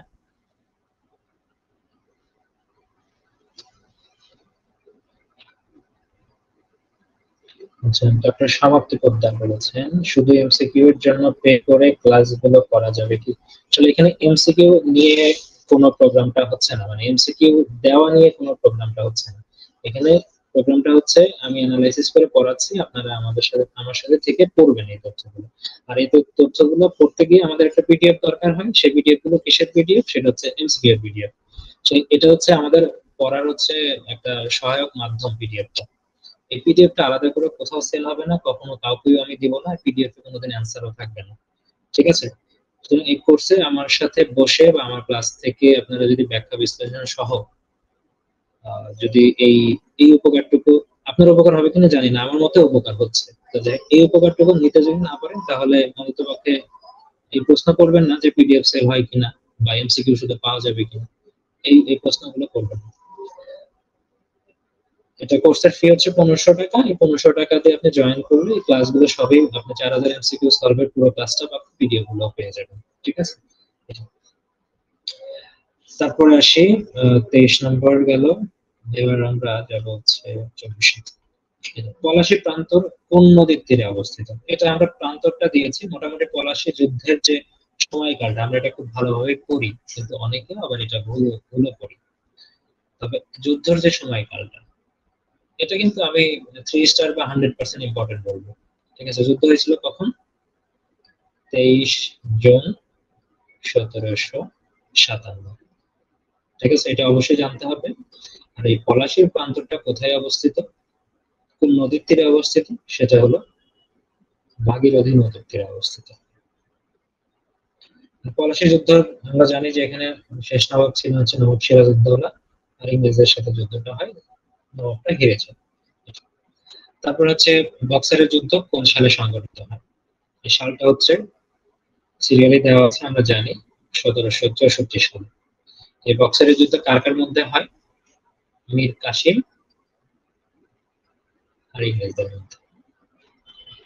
বক্সারের যুদ্ধের সাথে হচ্ছে মীর কাসিম এবং ইংরেজ, তাদের মানে এই নামটা যেন মাথায় থাকে, বক্সারের যুদ্ধ মীর কাসিম ইংরেজ, এবং সালটা হচ্ছে 1764 সাল, এটা মাথায় রাখবে। তো মোটামুটি আমরা এগুলো শেষ করলাম। এবার সে হচ্ছে উপমহাদেশে ইউরোপীয়দের আগমন থেকে একদম ভারত বিভাগ পর্যন্ত যতটুকু আছে। যারা ফেসবুকে দেখছেন আর কি, ফেসবুকে বেশ কিছু সংখ্যক দেখছেন, তাদের বলবো কাইন্ডলি এটা একটু শেয়ার করে দিবেন, আরো স্টুডেন্ট যারা আছেন, যারা 45তম বিসিএস দিবেন, তারা যেন এটা দেখতে পারে। এবার আসেন উপমহাদেশে ইউরোপীয়দের আগমন। ইউরোপীয়দের আগমনের ক্ষেত্রে দেখা যাচ্ছে যে খুব বেশি প্রাচীন তথ্যটা পরীক্ষা আসার জন্য অতটা গুরুত্বপূর্ণ না। তারপরেও ইউরোপ থেকে ভারতে আসার জলপথ কে আবিষ্কার করেন? ভারতে এসে জলপথ মানে এটা ভারতে এসে তিনি যে বন্দরে মানে অবস্থান করেন সেটা হচ্ছে কালিকট বন্দর, ভারতের কালিকট বন্দর। এই কালিকট বন্দরে এসে কিন্তু তিনি উপস্থিত হন এবং তার নাম হচ্ছে ভাস্কো দা গামা। এই সালটা অনেক অন্য চাকরি পরীক্ষাতে আসছে, এটা 1498 সালে। তো ব্র্যাকেটের মধ্যে এটা লিখে রাখবে যে ইউরোপ থেকে ভারতে আসার জলপথ আবিষ্কার করেন হচ্ছে ভাস্কো দা গামা। কালিকট বন্দরে তিনি এসেছিলেন 1498 সালে। তারপর আসেন ইউরোপীয় বণিকদের মধ্যে কারা প্রথমে বাংলায় এসেছিলেন? এটা তো বুঝতেই পারছেন, যেহেতু ভাস্কো দা গামা তিনি পর্তুগিজ ছিলেন, ভারতে আসার জলপথ আবিষ্কার করেছেন এবং তারাই কিন্তু পর্তুগিজরাই কিন্তু প্রথমে এসেছিল। এটা মনে রাখতে পারেন এইভাবে, আগে বলেছে কোডের দিয়ে মনে রাখা যেতে পারে। পর্তুগিজরা প্রথমে এসেছিল, ওলন্দাজ, তারপরে ডাচ, তারপরে ইংরেজ, তারপরে হচ্ছে ফ্রেঞ্চ। তবে হচ্ছে ফরাসিরা এটা কিন্তু সর্বশেষে এসেছিল, এটা খেয়াল করবেন। ফরাসিরা সর্বশেষ আর এখানে পর্তুগিজরা হচ্ছে সর্বপ্রথম।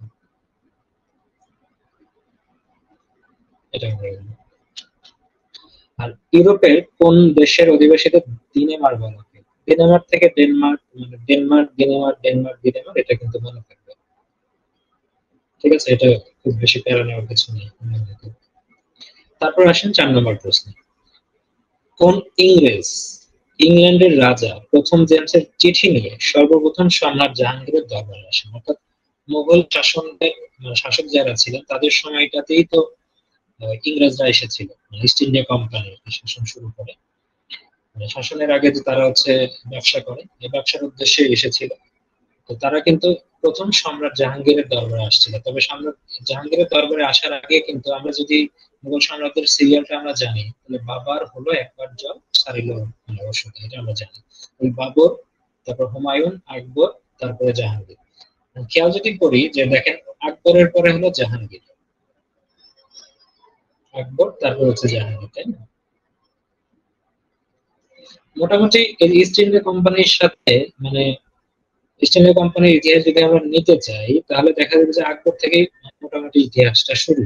ঠিক আছে, আকবর থেকে মোটামুটি ইতিহাসটা শুরু। আকবরের সময়টাতে ইস্ট ইন্ডিয়া কোম্পানি কিন্তু গঠন হয়। তারপরে আকবরের পরবর্তীতে যখন কি আসলো, সম্রাট জাহাঙ্গীর আসলো।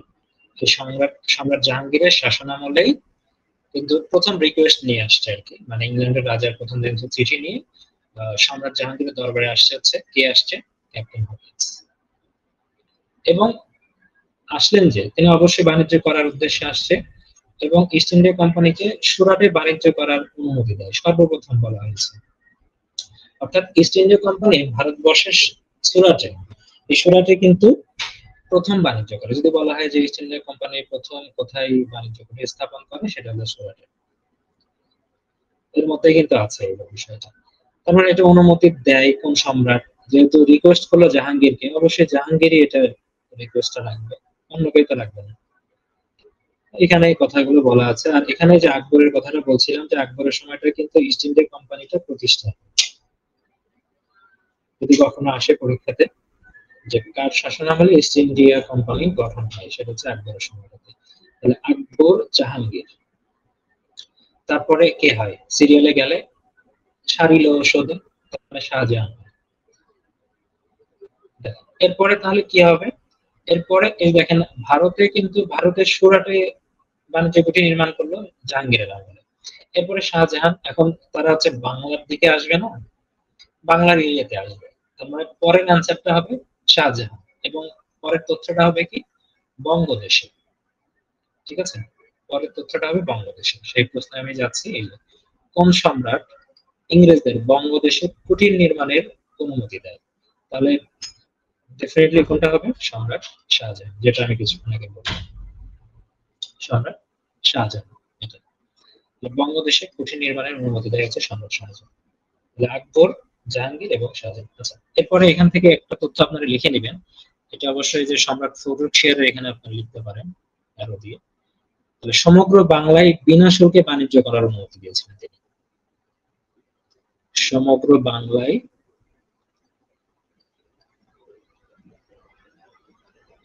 বিনা শুল্কে বাণিজ্যের অনুমতি তিনি দিয়েছিলেন। সম্রাট ফটক শিয়ার কিন্তু সমগ্র বাংলায় বিনা শুল্কে বাণিজ্যের অনুমতি দিয়েছিলেন, এটা মনে রাখেন। এবার আসেন, এখান থেকে মোটামুটি অন্য একটা টপিক শুরু হচ্ছে। এখান থেকে ইংরেজ east India company Bangla, Bihar এবং উড়িষ্যার দেওয়ানি লাভ করেন কোন চুক্তির মাধ্যমে? সেই চুক্তিটার নাম হচ্ছে, আমরা মোটামুটি এটা জানি সবাই, খুবই গুরুত্বপূর্ণ একটা তথ্য, এলাহাবাদ চুক্তি। এবং এই এলাহাবাদ চুক্তিটা হয়ে হচ্ছে 1765 সালে। এটা জানতে হবে সালটা। অর্থাৎ যদি প্রশ্ন আসে যে ইংরেজ east India company Bangla, Bihar এবং উড়িষ্যার দেওয়ানি লাভ করে কত সালে? 1765 সালে, ঠিক আছে, এলাহাবাদ চুক্তির মাধ্যমে। এবং 1765 সালে এলাহাবাদ চুক্তিটা এটা কার সাথে করে? East India company. তখন সম্রাট কে ছিল? সম্রাট শাহ আলম। সম্রাট শাহ আলম তখন ছিলেন। এই শাহ আলমটা কি করলো?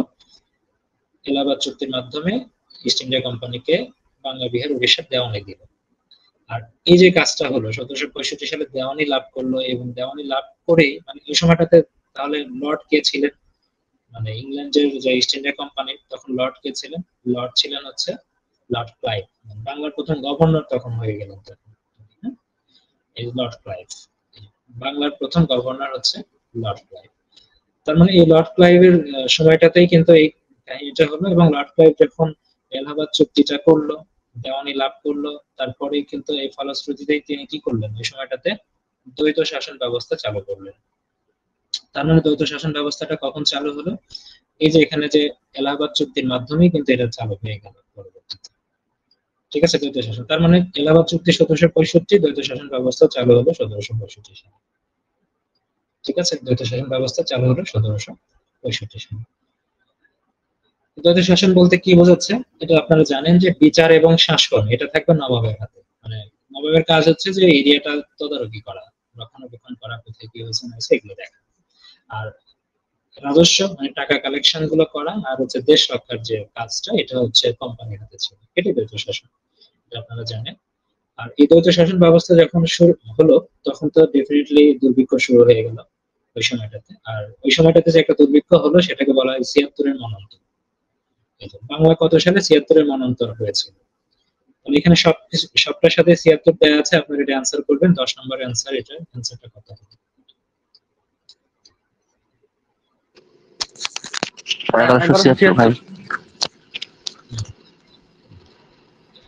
তখন ইংরেজি কত সাল ছিল?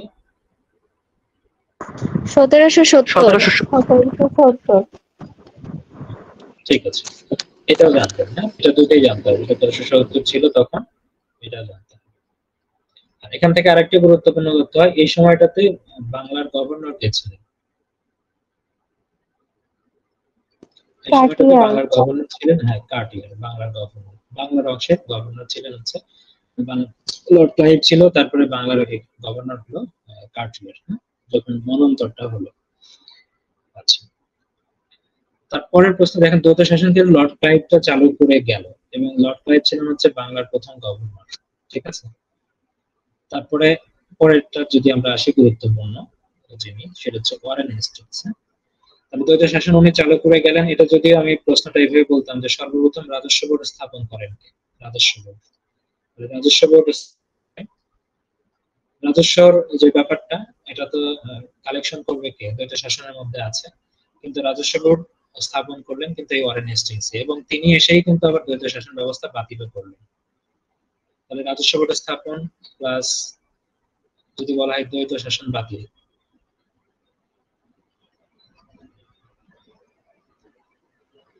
বাতিল করেন কে বা রহিত করেন কে? ঠিক আছে, সেটা হচ্ছে ওয়ারেন হেস্টিংস। আর ওয়ারেন হেস্টিংস সম্পর্কে আরেকটা তথ্য জানতে হবে, সেটা হলো যে বাংলার প্রথম গভর্নর। দেখেন এই বিষয়গুলো আমি যখন আপনাদের প্রাইভেট প্রোগ্রামে পড়িয়েছিলাম তখন কিন্তু এটা খুব সুন্দরভাবে ক্লিয়ার করেছি। বাংলার প্রথম গভর্নরকে, তারপরে সেই গভর্নরকে আবার হচ্ছে গভর্নর থেকে গভর্নর জেনারেল হলো, গভর্নর জেনারেল থেকে ভাইসরয় হলো। তো এইভাবে কিন্তু একটা সিরিয়ালে গেছে এই বিষয়গুলো। এই সিরিয়ালটা ভালোভাবে মনে রাখতে হবে। প্রথম ছিল হচ্ছে কে? Lord Clive. একটু মনে করার চেষ্টা করেন, আপনাদের যে যতটুকু মেমোরিতে আছে এটা মনে করার চেষ্টা করেন। প্রথম ছিলেন লর্ড ক্লাইভ। তারপরে হচ্ছে একদম শেষ গভর্নর ছিলেন কে? এই ওয়ারেন হেস্টিংস। শেষ গভর্নর মানে গভর্নরের পদটা তখন বিলুপ্ত করে কি করা হলো, গভর্নর জেনারেল করা হলো। তাহলে তিনি শেষ গভর্নর হিসেবে ছিলেন, তিনি কিন্তু পদোন্নতি পেয়ে গেলেন প্রথম গভর্নর জেনারেল হিসেবে। প্রথম গভর্নর জেনারেল, তাহলে প্রথম গভর্নর জেনারেল হলেন হচ্ছে ওয়ারেন হেস্টিংস। তার দুইটা পদবি, শেষ গভর্নরও বলা যাচ্ছে, প্রথম গভর্নর জেনারেলও বলা যাচ্ছে, দুইটাই। ভাইয়া প্রথম জেনারেল গভর্নর হবে না? বুঝি নাই। ওই জেনারেল কথাটা মনে হয় আগে যাবে ভাই, জেনারেল গভর্নর। জেনারেল গভর্নর মানে জেনারেলটা আগে যাবে, হ্যাঁ এই কি? তো এইভাবেই করে আসছে।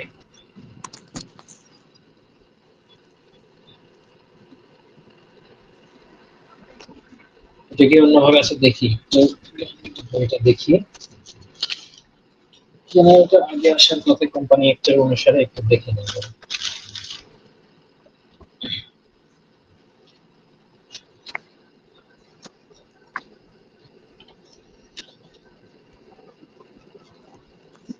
সব জায়গায় তো এরকমই আছে, গভর্নর জেনারেল, জেনারেল গভর্নর হয় না, এটা এইভাবেই আছে, গভর্নর জেনারেলই হবে।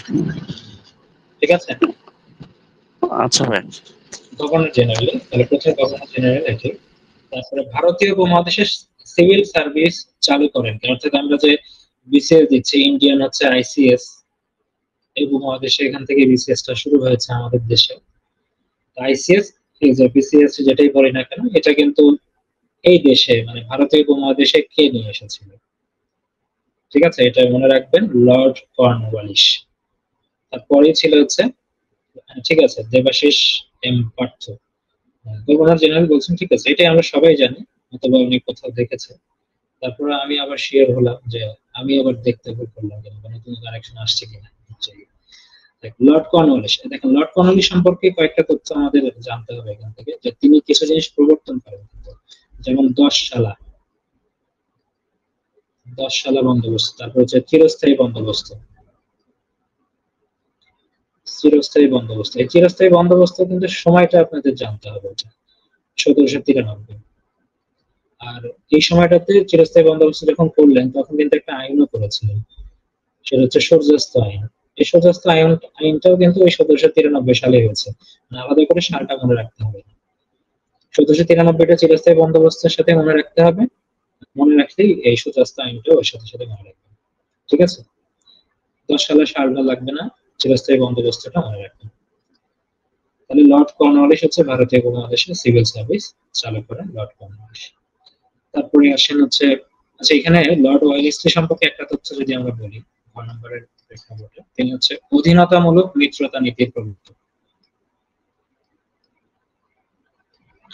অধীনতামূলক মিত্রতা নীতি, খেয়াল করে দেখেন যে এই তথ্যটা আপনার মনে আছে কিনা। লর্ড ওয়েলেসলি সম্পর্কে একটা তথ্য যদি বলি, এই তথ্যটা আপনার মনে আছে কিনা, অধীনতামূলক মিত্রতা নীতি। তারপর আসেন ইস্ট ইন্ডিয়া কোম্পানির শাসনকালটা আসে, অর্থাৎ এই যখন তারা কি করলেন, বাংলা বিহার উড়িষ্যার তো শাসনভার নিলেন হচ্ছে কত, 1765 সালে দেওয়ানি লাভ করলো, কিন্তু তাদের যে শাসনকাল, কোম্পানি শাসনকাল কিন্তু তার আগে থেকে শুরু হয়েছে, 1757 সাল থেকে। ঠিক আছে, 1757 সাল থেকে শুরু হলো এবং 1857 সাল পর্যন্ত কিন্তু চলবে। ঠিক আছে, এটা মনে রাখবেন, কোম্পানি শাসনকাল। এই কোম্পানি শাসনকাল পরে বিলুপ্ত করে কিন্তু ব্রিটিশ রানী যিনি আছেন তিনি কিন্তু নিজের হাতে নিয়ে নেন, এবং সেখান থেকে তিনি কিন্তু আবার হচ্ছে ভাইসরয়, তার যে প্রতিনিধি ভাইসরয় কিন্তু নিযুক্ত করেছেন। অর্থাৎ এই যে গভর্নর জেনারেল যারা হলেন, ওয়ারেন হেস্টিংস গভর্নর জেনারেল হলেন, ঠিক আছে, তারপরে শেষ যেটা গভর্নর জেনারেল ছিলেন সেটার প্রশ্ন সামনে আসছে, 14 নম্বরে যায় আগে। দেখেন ভারতের শেষ গভর্নর জেনারেল বলছে, শেষ গভর্নর জেনারেল প্রশ্নটা, তাহলে প্রথম গভর্নর জেনারেল আমরা কিন্তু পড়লাম, প্রথম গভর্নর জেনারেল কিন্তু আমরা পড়েছি, সেটা হচ্ছে বাংলা প্রথম গভর্নর জেনারেল ছিলেন হচ্ছে ওয়ারেন হেস্টিংস। দেখেন ওটা প্রশ্ন ছিল কি বাংলার প্রথম গভর্নর জেনারেল ওয়ারেন হেস্টিংস, এরকম ছিল। দেখেন তারপরে তাহলে বাংলার শেষ কে ছিলেন, বাংলার শেষ গভর্নর জেনারেল কে ছিলেন, সেটা ছিলেন হচ্ছে লর্ড বেন্টিং। কে ছিলেন? লর্ড বেন্টিং ছিলেন, লর্ড বেন্টিং। ঠিক আছে, বাংলার শেষ গভর্নর জেনারেল। আর এই বাংলার শেষ গভর্নর জেনারেলটাই পরবর্তীতে পুরো ভারতের গভর্নর জেনারেল হলেন। তার মানে ভারতের প্রথম গভর্নর জেনারেল কে হলেন? Lord Bentinck. ঠিক আছে, দেন ভারতের প্রথম গভর্নর জেনারেল কে? Lord Bentinck. তাহলে এর পরের প্রশ্নে আমরা এই কন্টিনিউশন আনতে পারি যে ভারতের শেষ গভর্নর জেনারেল। এতক্ষণ যা পড়লাম মানে ওয়ারেন হেস্টিংস পর্যন্ত বা লর্ড বেন্টিং পর্যন্ত যেটা পড়লাম এটা বাংলার শেষ গভর্নর জেনারেল ছিল। এবার কিন্তু বাংলা থেকে কিন্তু শুরু হলো ভারতের প্রথম গভর্নর জেনারেল। তাহলে লর্ড বেন্টিং অ্যান্সার। প্রত্যেকটারই কিন্তু দুইটা পদমর্যাদা হচ্ছে, কারণ একটা শেষ হচ্ছে আর একটা শুরু হচ্ছে। তাহলে ভারতের প্রথম গভর্নর জেনারেল লর্ড বেন্টিং। তাহলে শেষ গভর্নর জেনারেল কে ছিলেন? লর্ড ক্যানিং। এই শেষ গভর্নর জেনারেল দিয়েই কিন্তু কোম্পানির শাসনকাল শেষ। ভারতের শেষ গভর্নর হচ্ছে রানী নিজের হাতে ক্ষমতা তুলে নিলেন 1858 সালে এসে। তারপরে তিনি তার প্রতিনিধি হিসেবে লর্ড ক্যানিংকে নিযুক্ত করলেন। অর্থাৎ ব্রিটিশ শাসকের প্রতিনিধি যদি বলা হয়, ব্রিটিশ রানীর প্রতিনিধি যাকে বলা হয় তাকে বলা হয় ভাইসরয়। ঠিক আছে, তার মানে লর্ড ক্যানিং হলেন কি ভারতের শেষ গভর্নর জেনারেল এবং ভারতের প্রথম ভাইসরয়।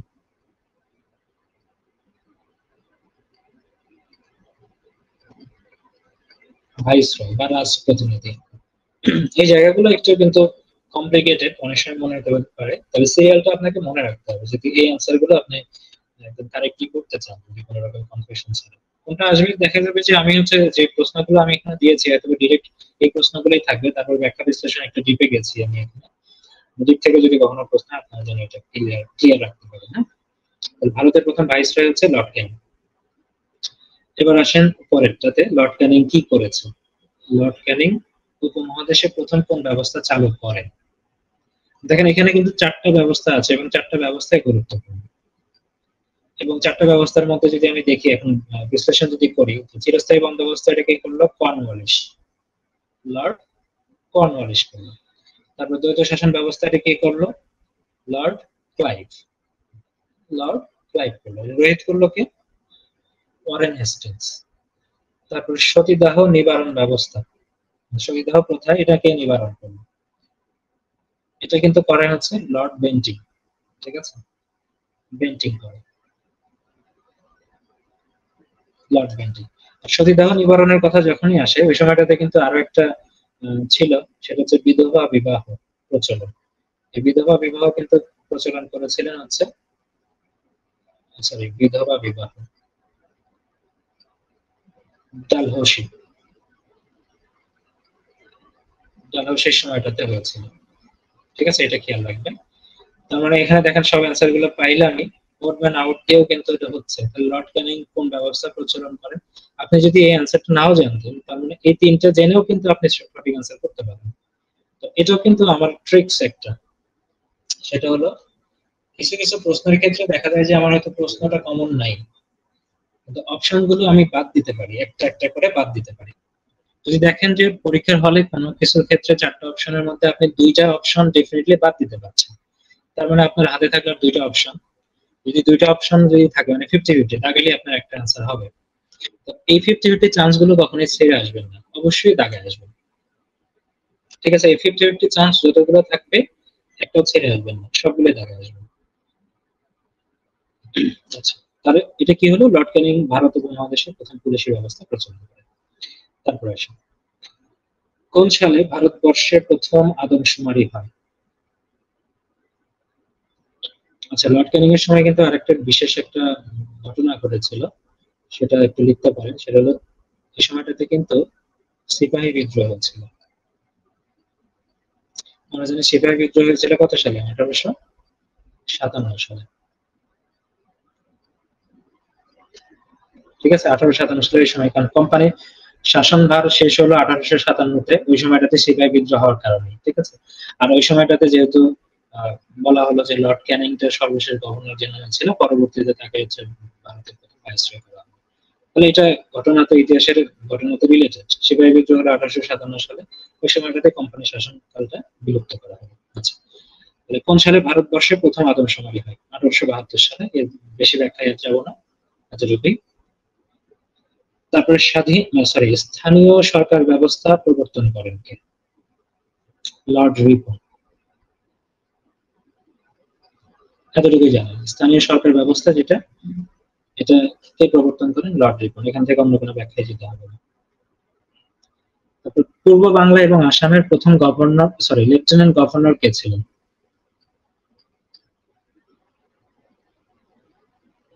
দেখেন, পূর্ব বাংলা এবং আসাম এটা কখন হলো? এটা বঙ্গভঙ্গের পরে কিন্তু আছে। এই প্রশ্ন যদি আমরা আসি যে 19 নম্বরটা থেকে আগে যাচ্ছি, যে কত সালে বঙ্গভঙ্গ হলো? বঙ্গভঙ্গ হয় আমরা মোটামুটি জানি যে 1905 সালে হয়েছে, এটা আমরা জানি। এখানে দেখেন অপশন গুলো সবই অক্টোবর আছে, ডেফিনেটলি হচ্ছে সালটা জানলেও কিন্তু এখান থেকে অ্যান্সারটা বের করতে পারছি। তার মানে 16 অক্টোবর 1905 সালে বঙ্গভঙ্গটা। এবং বঙ্গভঙ্গ হয় কার সময়কালে? এই যে বঙ্গভঙ্গ কালে ভারতের ভাইসরয় কে ছিলেন? পরের প্রশ্ন। আচ্ছা, যদি এটা অ্যান্সার করেন আপনি 20 নম্বরে অ্যান্সার করেন।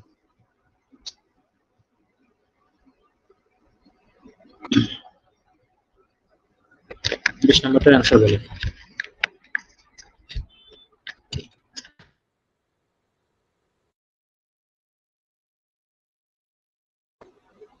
বঙ্গভঙ্গের সময় ভারতের ভাইসরয় গিয়েছিলেন ওয়াভেল কার্জন হবে নাকি ভাই? লর্ড কার্জন ছিলেন না? এই বঙ্গভঙ্গের সময় কে ছিলেন আর বঙ্গভঙ্গ রোহিত কোন টপিক লিস্টটা দিতে পারেন? বঙ্গভঙ্গ হয় দুইটা ভাগ হলো, একটা পূর্ববঙ্গ এবং আসাম, আর একটা হলো বাংলা প্রদেশ। এক বঙ্গ এবং আসাম আর একটা পূর্ব বাংলা।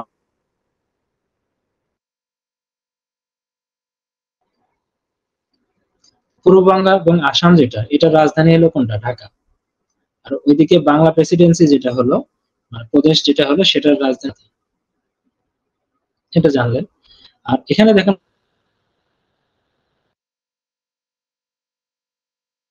এই আসামের প্রথম লেফটেন্যান্ট গভর্নর কে ছিলেন? এটার তথ্যটা হচ্ছে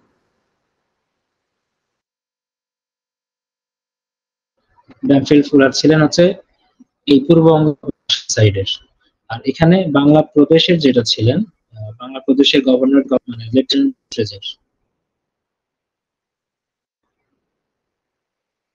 ফ্রেজার। এটা একটু জানবেন। দুইজন গভর্নর আসছে, কিন্তু কোন এক সময় আসতে পারে বাংলা প্রদেশের লেফটেন্যান্ট গভর্নর কে ছিলেন? অ্যান্ড্রু ফ্রেজার ছিলেন। আচ্ছা, তাহলে বঙ্গভঙ্গ হলো, এরপরে হচ্ছে বঙ্গভঙ্গ হবে।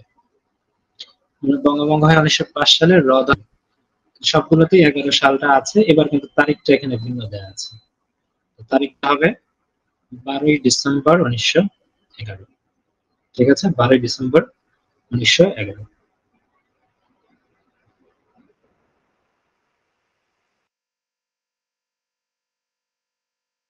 কে করে? এই সময়টাতে ভাইসরয় গিয়েছিলেন, এই সময়টাতে ভাইসরয় ছিলেন লর্ড হার্ডিঞ্জ। ছিলেন ভাইস ক্ষমতায় ছিলেন হচ্ছে রাজা পঞ্চম জর্জ। তো রাজা পঞ্চম জর্জের আদেশে এই বঙ্গভঙ্গ রদ বা রহিত, এটা মনে রাখবেন।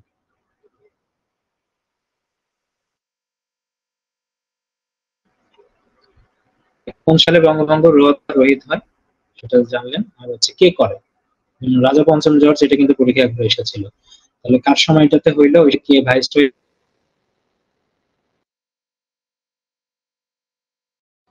ওকে, তারপরে আমরা 22 নম্বরে যাচ্ছি, সেটা হলো ব্রিটিশ শাসনের প্রথম বিদ্রোহ। বিদ্রোহ মানে কিছুক্ষণ আগে 1807 সালে যেটা ছিল ওটা প্রথম বিদ্রোহ না, কিন্তু ওটা ইস্ট ইন্ডিয়া কোম্পানির বিরুদ্ধে শাসন মানে একটা বিদ্রোহ ছিল, ওটা কিন্তু 1857 সালে, তার আগে কিন্তু হয়েছে। তো সেটা হবে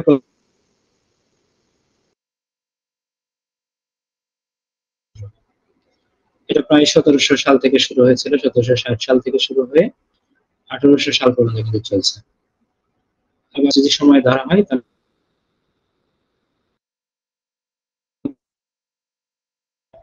প্রথম যেটা ফকির সন্ন্যাসী বিদ্রোহ, এটা আপনারা জেনে রাখেন। তবে এখানকার যারা নেতৃত্ব দিয়েছিলেন তাদের নামটা গুরুত্বপূর্ণ। যেমন ফকিরদের মধ্যে নেতৃত্ব দিয়েছিলেন হচ্ছে মজনু। কে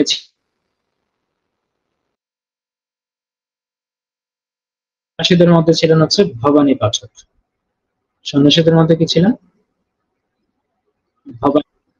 এই ফকির সন্ন্যাসী বিদ্রোহের যারা নেতা ছিলেন, এই নেতাদের নামগুলো জড়িত ফকির বিদ্রোহের সাথে। আরেকটা হচ্ছে ভবানী পাঠক, তিনি হচ্ছে সন্ন্যাসী বিদ্রোহ, মানে দুটো একসাথে বলা হয়।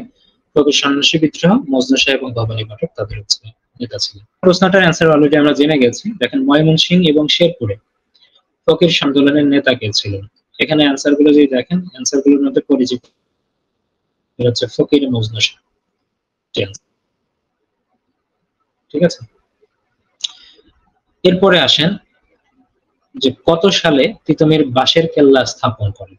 এটা 1831 সালে। 1831 সালে এই তিতুমির যে যুদ্ধ করে ইংরেজদের বিরুদ্ধে বা ইস্ট ইন্ডিয়া কোম্পানির বিরুদ্ধে, এই বিদ্রোহটাকে কিন্তু বলা হয় বারাসাত বিদ্রোহ।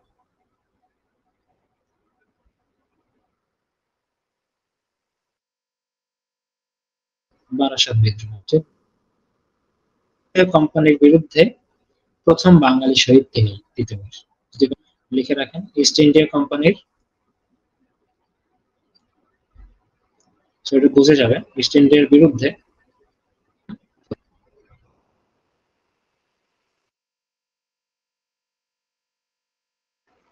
ইস্ট ইন্ডিয়ার বিরুদ্ধে প্রথম বাঙালি শহীদ তিনি। বাংলায় ফরাজি উদ্যোক্তাকে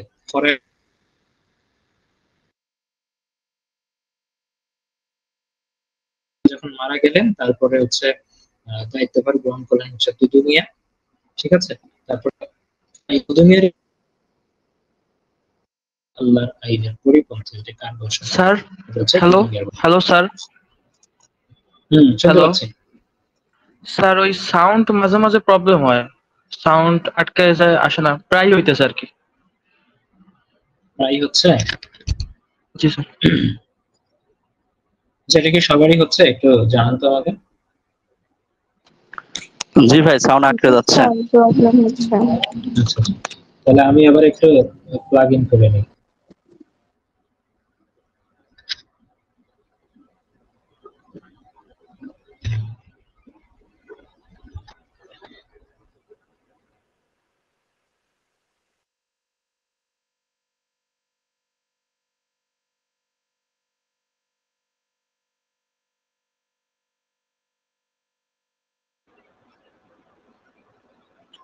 আচ্ছা, আবার প্লাগ ইন করলাম। দেখেন নেট কানেকশনটা আনস্টেবল দেখাচ্ছে কোনো এক কারণে, বুঝতে পারছি না। স্পিড তো ভালো, নেট কানেকশন কারণে হতে পারে। আবার দেখেন তো এবার নতুন করে প্লাগ ইন করলাম, এবার ঠিক আছে।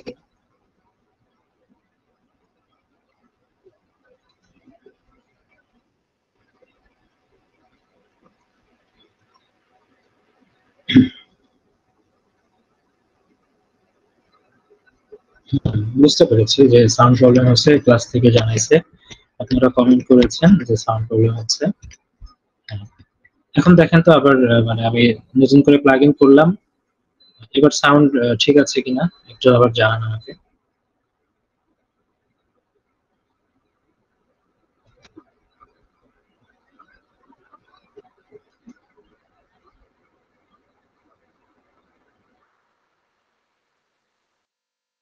এবার সাউন্ড ঠিক আছে? জি ভাইয়া, এখন শোনা যাচ্ছে।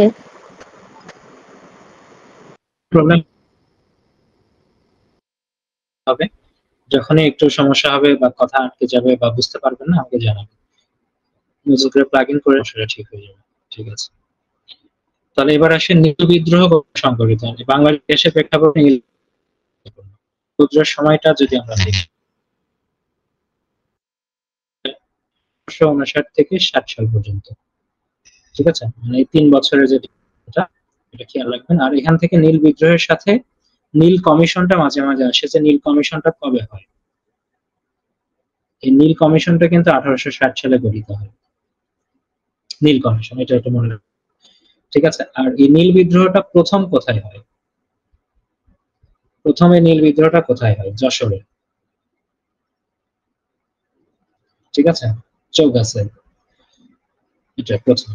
আর এখানে একটু মনে রাখবেন যে এটা নেতার নাম, একটা নেতার নাম মনে রাখবেন, সেই নেতার নাম হচ্ছে সর্দার বিশ্বনাথ।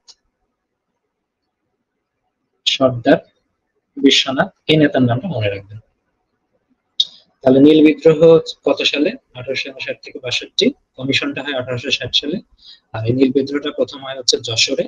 আর নেতার নাম ছিলেন সর্দার বিশ্বনাথ। নীল বিদ্রোহটা গুরুত্বপূর্ণ। আর পরে নীল বিদ্রোহ নিয়ে যে নীল দর্পণ হয়েছে 3 বছর, এটা আমরা বাংলা সাহিত্য পড়েছি বা পড়বো। তাহলে ভারতবর্ষে কোন সালে সিপাহী বিদ্রোহ হয়? এটা অলরেডি অ্যান্সার আমরা পড়ে এসেছি, সেটা হলো 1857 সালে। ঠিক আছে, তথ্য জানবো। সিপাহী বিদ্রোহকে কিন্তু বলা হয় কি? ভারতবর্ষের প্রথম স্বাধীনতা, প্রথম স্বাধীনতা যুদ্ধ বলা হয় থাকে।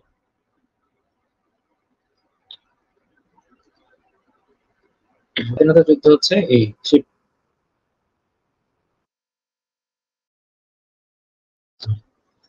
আর এটা কার সময়? দ্বিতীয় বাহাদুর শাহের আমলে। দ্বিতীয় বাহাদুর শাহের আমলে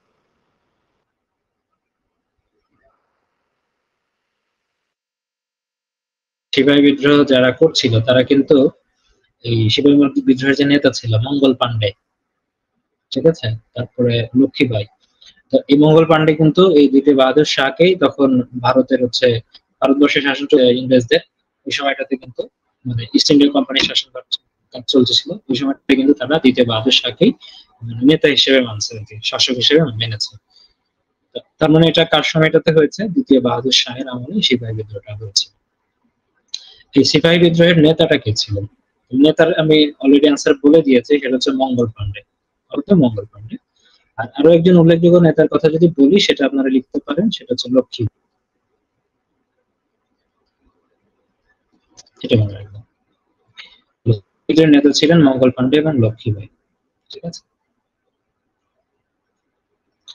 তারপরের প্রশ্ন 30 নম্বর আপনারা অ্যান্সার করবেন। অ্যান্সার করেন, এটা অ্যান্সার কি হবে? বঙ্গবন্ধুর বিরুদ্ধে স্বদেশী আন্দোলনের নেতৃত্ব দান করেন কে? বল্লভভাই প্যাটেল, সুরেন্দ্রনাথ বন্দ্যোপাধ্যায়। তবে বঙ্গবন্ধুর সাথে যে স্বদেশী আন্দোলন হয়েছিল, এখানে কিন্তু হিন্দু ছিলেন, ছিলেন এনারাও কিন্তু ছিলেন, তবে নেতৃত্ব দিয়েছিলেন কিন্তু সুরেন্দ্রনাথ বন্দ্যোপাধ্যায়। নেতৃত্ব ছিলেন সুরেন্দ্রনাথ বন্দ্যোপাধ্যায়। তাহলে বঙ্গভঙ্গ হলো 1905 সালে। এই স্বদেশী আন্দোলন কিন্তু এই 1905 সাল থেকে কিন্তু শুরু হয় এবং প্রায় 1908 সাল পর্যন্ত এটা চলতে থাকে। ঠিক আছে, স্বদেশী আন্দোলনটা। তার সাথে ডিউরেশন যদি কখনো আসে যে কোন সময় শুরু হয়েছিল, কারণ বঙ্গবন্ধুর সাথে যেহেতু স্বদেশী আন্দোলনের সময়টা রিলেটেড, তো এটা যেন কোনোভাবে ভুল না হয় পরীক্ষায় আসলে। তারপর বলা আছে হলো ইংরেজ ম্যাজিস্ট্রেট কিংসফোর্ডকে হত্যার জন্য কে বোমা নিক্ষেপ করেন? এখানে অপশনগুলোর মধ্যে দুইজনই কিন্তু চেষ্টা করেছিলেন, যেমন এখানে অপশনগুলোর মধ্যে ভাইয়া অ্যান্সার আবার হবে হচ্ছে কথা প্রফুল্ল আটকে চাকি। যাচ্ছে।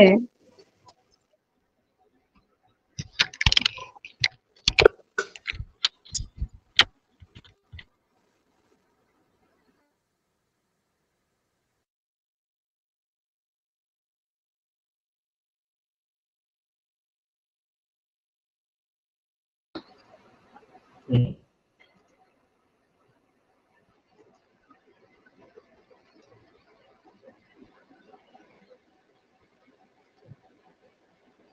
আচ্ছা দেখেন এবার, তাহলে ইংরেজ ম্যাজিস্ট্রেট কিংসফোর্ডকে হত্যার জন্য কে বোমা নিক্ষেপ করেন? সেটা হচ্ছে অ্যান্সার গুলোর মধ্যে, অপশনগুলো যেগুলো আছে সেগুলোর মধ্যে হবে প্রফুল্ল চাকি। আর এখানে কিন্তু আরো একজন আছেন, তার নাম হচ্ছে ক্ষুদিরাম। ক্ষুদিরামকে কিন্তু ফাঁসি দেওয়া হয়েছিল। ঠিক আছে, এটা মনে রাখবেন। তাহলে প্রফুল্ল চাকি অপশনে থাকলে প্রফুল্ল চাকি দেবে, ক্ষুদিরাম দেবে। দুইটাই মনে রাখবেন, কিংসফোর্ড কিন্তু হত্যার চেষ্টা করেছিলেন দুইজনেই, প্রফুল্ল চাকি এবং ক্ষুদিরাম। তারপর আসেন প্রীতিলতা ওয়াদ্দেদার সম্পৃক্ত ছিলেন কোন আন্দোলনে? ডেফিনেটলি ওই সময়টাতে সব ব্রিটিশ বিরোধী আন্দোলন চলছিল, তো তিনি প্রীতিলতা ওয়াদ্দেদার ওই সময়টাতে ব্রিটিশ বিরোধী আন্দোলনের সাথে জড়িত থাকবেন। কারণ এই যে তারপরে হচ্ছে মাস্টারদা সূর্য সেন, তারই তো ছাত্রী ছিলেন হচ্ছে প্রীতিলতা ওয়াদ্দেদার। তো ওই সময়টাতে মাস্টারদা সূর্য সেন, তারপর প্রীতিলতা ওয়াদ্দেদার সবাই ব্রিটিশ বিরোধী আন্দোলনের সাথে জড়িত ছিল ওই সময়টাতে, চট্টগ্রাম থেকে তারা আন্দোলন করেছিল। তারপরে আসি 33 নম্বরে, কে অসহযোগ আন্দোলনে নেতৃত্ব দেন? অপশনগুলোর মধ্যে ডেফিনেটলি অসহযোগ আন্দোলন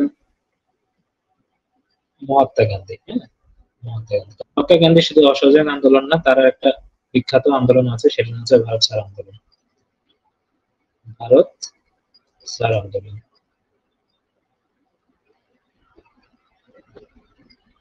ঠিক আছে, এই দুইটাই মনে রাখবেন, অসহযোগ আন্দোলন এবং ভারত ছাড় আন্দোলন দুইটারই মহাত্মা গান্ধী হচ্ছে এটার নেতৃত্ব দিয়েছিলেন। তারপর নিচের কোন আন্দোলনটি ব্রিটিশ বিরোধী ছিল না? অসহযোগ অবশ্যই ব্রিটিশ বিরোধী ছিল, খেলাফত ব্রিটিশ বিরোধী ছিল, ফরাজি আন্দোলন এটাও ব্রিটিশ বিরোধী ছিল। তাহলে তিনটা তো হয়ে গেল, তো ডেফিনেটলি আলিগড় আন্দোলন এটা ছিল না, আলিগড় একটা বিশ্ববিদ্যালয় ছিল। ঠিক আছে, এই আন্দোলনটা কিন্তু ব্রিটিশ বিরোধী, মানে কোন আন্দোলনটা ব্রিটিশ বিরোধী নয়। তারপর আসেন বেঙ্গল প্যাক্ট। বেঙ্গল প্যাক্ট কবে স্বাক্ষরিত হয়?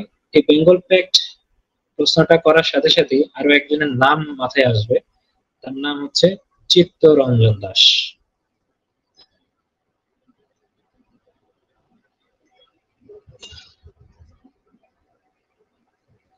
সিআর দেবেন, চিত্তরঞ্জন সিআর দাস। এই বেঙ্গল প্যাক্ট স্বাক্ষরিত হয় কত সালে? 1923 সালে। বেঙ্গল প্যাক্ট মূলত হচ্ছে হিন্দু এবং মুসলমানদের একটা মানে অসাম্প্রদায়িক চেতনা থেকে এই চুক্তিটা করা হয়েছে। সাম্প্রদায়িকতা দূর করে অসাম্প্রদায়িক চেতনায় হিন্দু এবং মুসলিমদের মধ্যে এটা শুরু হয়েছিল বেঙ্গল প্যাক্ট। এটা হচ্ছে চিত্তরঞ্জন দাসের উদ্যোগে এটা করা হয়েছিল 1923 সালে। তারপরে প্রশ্ন, ভারতের সবচেয়ে প্রাচীন রাজনৈতিক দল কোনটি? যদি এক কথায় বলে, সবচেয়ে প্রাচীন রাজনৈতিক দলের নাম হচ্ছে কংগ্রেস। আর ফুল ফর্মে বললে আপনি বলবেন হচ্ছে ভারতীয় জাতীয় কংগ্রেস। কেন সবচেয়ে প্রাচীন? ডেফিনেটলি এটার যদি আমি হিস্ট্রির দিকে তাকাই, তাহলে এটা কত সালে প্রতিষ্ঠিত হয়েছে? 1885 সালে এটা প্রতিষ্ঠিত হয়েছে। আর এটার প্রতিষ্ঠাতা ছিলেন হচ্ছে অক্টোভিয়ান হিউম। প্রতিষ্ঠাতা কে ছিল? Octavian Hume. এটা সম্পর্কে এতটুকু জানলেই চলবে। আর ওই সময়টাতে দেখেন, রাজনৈতিক দলের ক্ষেত্রে যদি বলি, ভারতের রাজনৈতিক দলে যে কংগ্রেস, পরবর্তীতে আসলে হচ্ছে মুসলিম লীগ। এই মুসলিম লীগটা আবার গুরুত্বপূর্ণ, যে পরেরটা এসে মুসলিম লীগ কে প্রতিষ্ঠা করেন। প্রতিষ্ঠার আগে যদি আমি অ্যান্সারটা আমি এখন বলছি না, আপনার মনে মনে ভাবেন, এই মুসলিম লীগ কিন্তু প্রতিষ্ঠা হয় হচ্ছে 1906 সালে, এবং এটা কিন্তু ঢাকায় হয়েছিল প্রতিষ্ঠানে। মুসলিম লীগ কোথায় প্রতিষ্ঠিত হয় এটা পরীক্ষায় আসতে পারে, এটা কিন্তু ঢাকায় প্রতিষ্ঠিত হয়েছিল, এবং এটা 1906 সালে প্রতিষ্ঠিত হয়েছিল। ঠিক আছে, আর এটা তাহলে কে প্রতিষ্ঠা করে? নবাব সলিমুল্লাহ। নবাব সলিমুল্লাহ এটা প্রতিষ্ঠা করে। সাউন্ডের কি প্রবলেম এখনো আছে? না ঠিক হয়েছে? না ভাইয়া, ঠিকই আছে এখন। আচ্ছা ঠিক আছে, তাহলে মুসলিম লীগ থেকে এতটুকু জানলে চলবে। এরপরে আসেন 38 নম্বর প্রশ্ন, দ্বিজাতি তত্ত্বের প্রবক্তাকে? এখান থেকে মোটামুটি অন্য একটা টপিক শুরু আর কি। দ্বিজাতি তত্ত্ব, তারপর লাহোর প্রস্তাব, এখান থেকে কিন্তু অন্য একটা টপিক শুরু। তাহলে দ্বিজাতি তত্ত্বের প্রবক্তাকে? এটা হচ্ছে মোহাম্মদ আলী জিন্নাহ। এটা তিনি করে, সালটা অতটা গুরুত্বপূর্ণ না, এটা কিন্তু করেছিলেন হচ্ছে 1939 সালের দিকে। ঠিক আছে, 1939 সালের দিকে দ্বিজাতি তত্ত্বের প্রবক্তা। মানে তিনি এটা করার চিন্তা ভাবনা করছিলেন তখন। তো কিসের ভিত্তিতে হবে এটা তখন ওইভাবে করা হয়নি। পরবর্তীতে দ্বিজাদি দত্ত যখন দিলেন, তার পরবর্তীতে কি করলেন, একে ফজলুল হক কিন্তু লাহোর প্রস্তাব কিন্তু দিয়েছিলেন 1940 সালে গিয়ে। সেটা আমরা দেখছি এখানে। অবিভক্ত বাংলার প্রথম মুখ্যমন্ত্রী, এই অবিভক্ত বাংলায় কিন্তু নির্বাচন হলো। ভারত শাসন আইন হলো হচ্ছে 1935 সালে। তারপরে 1935 সালের পর 1937 সালে ভারত শাসন আইন কার্যকর হলো। তারপরে কিন্তু নির্বাচন হলো। এই নির্বাচনে অবিভক্ত বাংলার প্রথম মুখ্যমন্ত্রী হলো হচ্ছে একে ফজলুল হক। ঠিক আছে, তাহলে এখানে প্রথম মুখ্যমন্ত্রীকে, এটা যদি পরীক্ষা আসতে পারে তাহলে শেষ মুখ্যমন্ত্রী কি এটা আপনাকে জানতে হবে। শেষ মুখ্যমন্ত্রী ছিলেন হোসেন শহীদ সোহরাওয়ার্দী। সোহরাওয়ার্দী লেখেন সোহরাওয়ার্দী, হ্যাঁ, শেষ মুখ্যমন্ত্রী কে ছিলেন? সোহরাওয়ার্দী। তাহলে এখানে ওই, আচ্ছা পরেরটাতে যাই, 40 নম্বরের অ্যান্সারটা, এটা অবশ্য আপনারা পারবেন মনে হয়। বলেন, কোন নেতা জমিদারি প্রথা রোধে প্রধান ভূমিকা পালন করে? একে ফজলুল হক।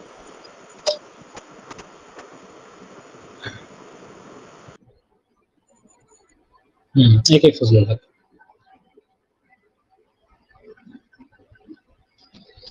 আচ্ছা, তাহলে একে ফজলুল হক যেহেতু এখানে আসলো, একে ফজলুল হক শুধু জমিদারি প্রথা রোধে প্রধান ভূমিকা পালন করে, তথ্যটা এভাবে জানলে চলবেন। এখানে আরো কিছু জিনিস জানতে হবে, যেমন তিনি ঋণ সালিসি বোর্ড কিন্তু প্রতিষ্ঠা করেছেন, ঋণ সালিসি বোর্ড স্থাপন করেছেন। তারপরে তিনি ফ্লাউট কমিশন গঠন করেছেন। ঋণ সালিসি বোর্ডটা এটা ইম্পর্টেন্ট খুব বেশি, জমিদারি প্রথা রোধে ঋণ সালিসি বোর্ড, ফ্লাউট কমিশন, এই তিনটা, একে ফজলুল হক সম্পর্কে তিনটা তথ্য জানবেন। আর পরবর্তীতে হচ্ছে ঐতিহাসিক লাহোর প্রস্তাব কত তারিখে উত্থাপিত হয়, এটা আপনাকে জানতে হবে। 1940 সালে হয়েছে এটা আমরা জানি, কিন্তু কত তারিখে হয়েছে? 23 মার্চ 1940। অনেক সময় পরীক্ষাতে তারিখ না এসে কিন্তু মাসও জানতে চাইতে পারে, লাহোর প্রস্তাব কোন মাসে উপস্থাপন করা হয়েছে। সেক্ষেত্রে যদি আসে এরকম, ডেফিনেটলি এটা মার্চ মাস দিয়ে দিবেন। তাহলে ঐতিহাসিক লাহোর প্রস্তাব কত তারিখে উত্থাপিত হয়? 23 মার্চ 1940, এটা মনে রাখবেন। ওকে, তারপর আসি ভারতে 1943 সালের মনুষ্য সৃষ্ট দুর্ভিক্ষে ব্রিটিশ প্রধানমন্ত্রী হিসেবে কাকে দায়ী করা হয়? অর্থাৎ 1943 সালে যে দুর্ভিক্ষটা হলো, মানে এটা কিন্তু ইংলিশ সাল, মানে খ্রিস্টাব্দ অনুসারে 1943, এই সময় যে দুর্ভিক্ষটা হয়, এই দুর্ভিক্ষটার নাম কি বলেন তো? এর আগে আপনি বললেন হচ্ছে 76-এর মন্বন্তর বললেন, এই দুর্ভিক্ষটার নাম কি ছিল? 43-এর 50-এর মতান্তর। 50-এর মনে এটা বাংলা দিয়ে বলা হয়, মন্বন্তরের নামগুলো বাংলা দিয়ে বলা হয়। হচ্ছে 50-এর মন্বন্তর বলা হচ্ছে। ঠিক আছে, 50-এর মন্বন্তর বলা হচ্ছিল। আর এটা হচ্ছে ইংলিশ হচ্ছে 1943 সালে এটা হয়েছে, খ্রিস্টাব্দ হিসেবে যদি আমরা চিন্তা করি। আর এখানটাতে ব্রিটিশ প্রধানমন্ত্রী তখন ছিলেন কে? প্রধানমন্ত্রীর দায়িত্বে ছিলেন কিন্তু স্যার উইনস্টন চার্চিল ছিলেন এই সময়টাতে। ঠিক আছে, চার্চিল ছিলেন দায়িত্বে, তখন ব্রিটিশ প্রধানমন্ত্রী হিসেবে ছিলেন 1943 সালে। খেয়াল করেন বিশ্বযুদ্ধের সময়টা, 1943 সাল, বিশ্বযুদ্ধ চলছিল তখন ব্রিটিশ প্রধানমন্ত্রী ছিলেন কে? Winston Churchill. যদি সালের সাথে একটু এটা মিলান তাহলে বুঝে যাবেন এটা কিন্তু মনে রাখা কষ্টকর না। আর এখানে আরেকটা বিষয় হতে পারে, সেটা ওই সময়টাতে যে ভারতের মানে এখানে গভর্নর জেনারেল, সরি তখন তো ভাইসরয় ছিল, তখন ভাইসরয় কে ছিল? তখন কিন্তু ভাইসরয় ছিলেন হচ্ছে লর্ড ওয়াভেল।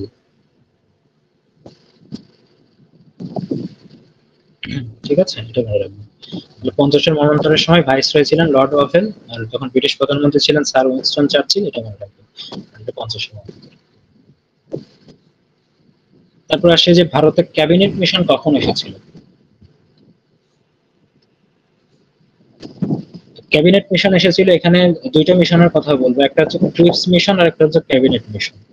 ঠিক আছে, ক্যাবিনেট মিশন, ক্রিপস মিশন। তো ক্রিপস মিশনটা কিন্তু আগে এসেছিল। আচ্ছা, ক্রিপস মিশন পরে আছে, এটা আমি এখানে লিখবো। ওটা ক্যাবিনেট মিশনটা এসেছিল হচ্ছে 1946 সালে। মিউট করেন, কারো একজন মিউট অবস্থায় আছেন, মিউট করেন। ভারতে ক্যাবিনেট মিশন এসেছিল আর এই যে ক্রিপস মিশন যেটা, এটা এসেছিল 1900 কত সালে, 42 সালে। তো 42 সালে যখন ক্রিপস মিশন আসছিল, ডেফিনেটলি এটা বুঝতেই পারছেন রাজনৈতিক উদ্দেশ্যে এসেছিল। মিশন যেটা এটা যখন ব্যর্থ হয় তখন কিন্তু ভারত ছাড় আন্দোলন, আমরা দেখলাম মহাত্মা গান্ধী আন্দোলন শুরু করেছিল, ভারত ছাড় আন্দোলন। আন্দোলন কবে শুরু হয়েছিল, তাহলে এটা কিন্তু কষ্ট করে মনেও রাখতে হবে। 1942 সালে মিশন আসলো, ক্রিপস মিশনের উদ্দেশ্য ব্যর্থ হলো। ওই সময় ব্যর্থ হলো কেন, কারণ এখান থেকে তো মানে নাই কেউ, মুছার আন্দোলন শুরু করলো 1942 সালে, এটা হয়ে গেল। আর পরবর্তীতে যখন দেখলো যে না, ক্রিপস মিশন দিয়ে কাজ হলো না, পরবর্তীতে তারা ক্যাবিনেট মিশন পাঠালো 1900 সালে। ঠিক আছে, এটা ক্যাবিনেট মিশন কিন্তু পাঠিয়েছিলেন হচ্ছে, তখন প্রধানমন্ত্রী ছিলেন হচ্ছে এটলি।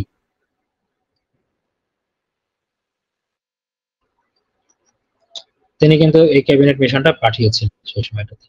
তো ডেফিনেটলি এই ক্যাবিনেট মিশনটা ব্যর্থ হলো 1946 সালে। এই ক্যাবিনেট মিশন যখন ব্যর্থ হলো তখন কিন্তু তেভাগা আন্দোলন শুরু হলো, অর্থাৎ তেভাগা আন্দোলন 1946 শুরু হলো।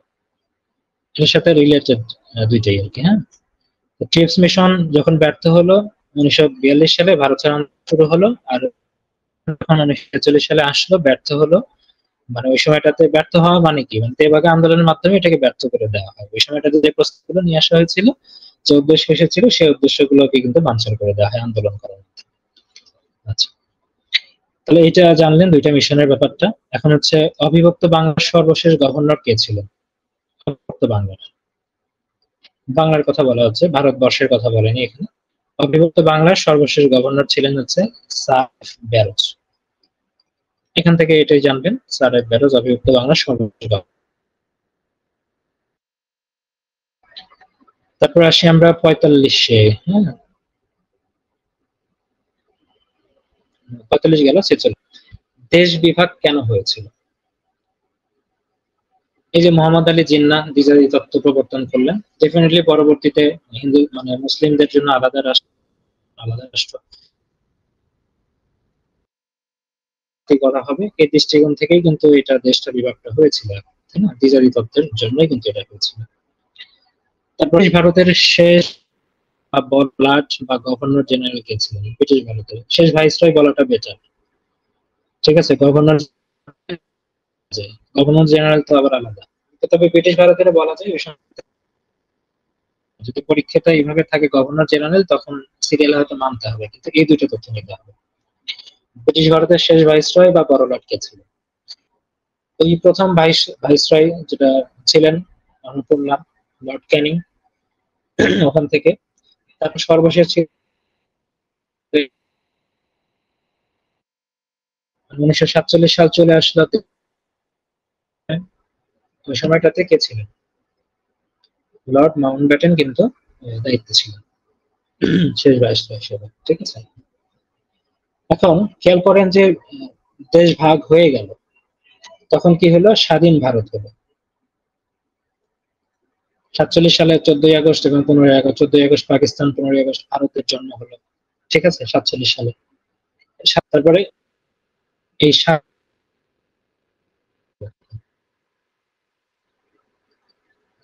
তখন কিন্তু গভর্নর জেনারেল পদ, স্বাধীন ভারতের যে পদটা, সে গভর্নর জেনারেল পদ। হ্যাঁ, এই স্বাধীন ভারত গভর্নর জেনারেল হিসেবে তখন মাউন্ট ব্যাটেনই করলেন। হ্যাঁ, তিনি ব্রিটিশদের জন্য শেষ ভাইসরয় ছিলেন, কিন্তু ক্ষমতার পালাবদল হলো, দেশ স্বাধীন হলো আর কি, ভারত আলাদা হলো, স্বাধীন ভারত হয়ে গেল। তো ওই সময়টাতে স্বাধীন ভারতের প্রথম গভর্নর কিন্তু এই লর্ড। ঠিক আছে, তার মানে স্বাধীন ভারতের শেষ গভর্নর কে ছিলেন, এটা আমাদের জানার প্রশ্ন আছে, আমরা শেষে দেখবো সেটা। দেখেন ভারত, এটা আর ওইভাবে পড়তে হবে না, খেয়াল করে দেখেন ভারত বিভক্ত হয়েছে 1947 সালে। আর এখানে হচ্ছে ক্যাবিনেট মিশনের কথা, ক্যাবিনেট মিশন হয়েছিল 1947 সালে। এখানে প্রধানমন্ত্রী 46 সাল আর 47 সাল খুব বেশি তো না, পরের বছরই মন্ত্রী ছিলেন এটলি ছিলেন। কে ছিলেন?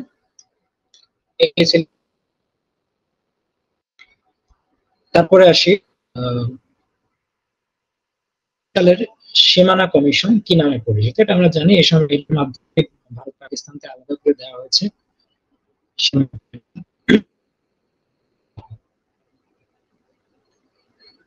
আর ওর ভিত্তিতে যে সীমানাটা টানা হয় সেটাকে বলা হয় রেড ক্লিফ লাইন। ঠিক আছে, রেড ক্লিফ লাইনের ব্যাপারটা আমরা জানি, ভারত পাকিস্তানের সীমানা নির্ধারক লাইনটা, এটা আমরা জানি। এই সর্বশেষ যেটা 50 নম্বর প্রশ্ন, এটা হচ্ছে আপনাদের জন্য থাকলো, ফেজ আনসার করবেন তারা।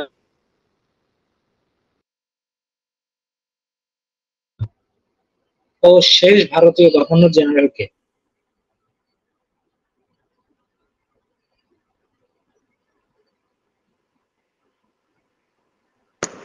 Lord Mountbatten. Lord Mountbatten.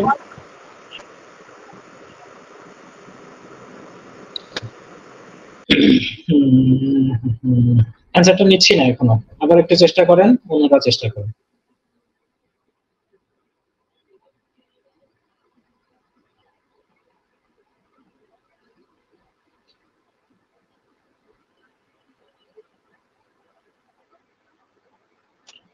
ওনারা চেষ্টা করেন, অ্যান্সার হয়নি ওনার।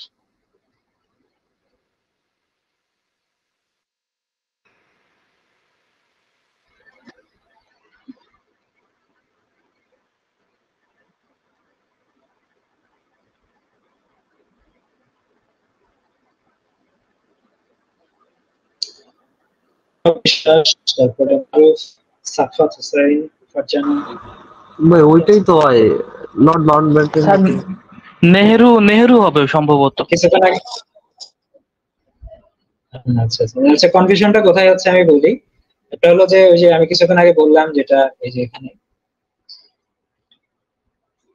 নম্বর প্রশ্নে যে স্বাধীন ভারতের প্রথম গভর্নর জেনারেল কে, এটা তারা কিন্তু এই যে প্রথম গভর্নর জেনারেল যদি আমরা ধরি এখানে, তো সেই দৃষ্টিকোণ থেকে কিন্তু মাউন্টব্যাটেন হচ্ছে, কিন্তু এখানে কিন্তু এই জায়গাটুকু অতিরিক্ত আছে। প্রথমের সাথে শেষ কিন্তু আমি ওখানে বলি নাই। এখানে একটা কথা আছে ভারতীয়,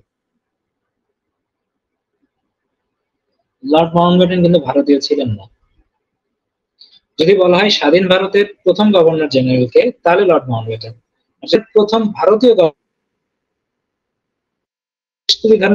থাকলো না। স্বাধীন ভারতের প্রথম ভারতীয় গভর্নর জেনারেল, তাহলে এই নামগুলোর মধ্যে যদি দেখেন, জওহরলাল নেহরু তো অবশ্যই গভর্নর জেনারেল ছিলেন না, লর্ড মাউন্টব্যাটেন বিগত এখানে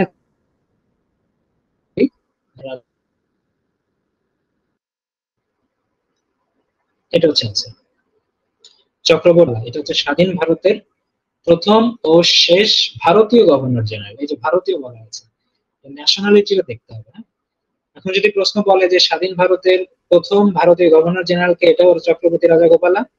যদি বলা হয় স্বাধীন ভারতের শেষ ভারতীয় গভর্নর জেনারেল কে, সেটা হচ্ছে চক্রবর্তী রাজাগোপালা। তারপরে আর কেউ হয়নি। যেমন লর্ড মাউন্টব্যাটেন গেলেন, তারপরে হচ্ছে চক্রবর্তী রাজাগোপালাকে দায়িত্ব দিলেন, উনি প্রথম এবং উনি শেষ। ঠিক আছে, চক্রবর্তী রাজাগোপালা, তারপরে তো নির্বাচন হলো। তো দেখেন এখানে আমরা মোটামুটি প্রায় কত 1 ঘন্টা 45 মিনিট কভার করেছি না? হ্যাঁ, 50 মিনিট হতে যাচ্ছে। এই সময়টাতে একটু ব্রেক নিব আমরা।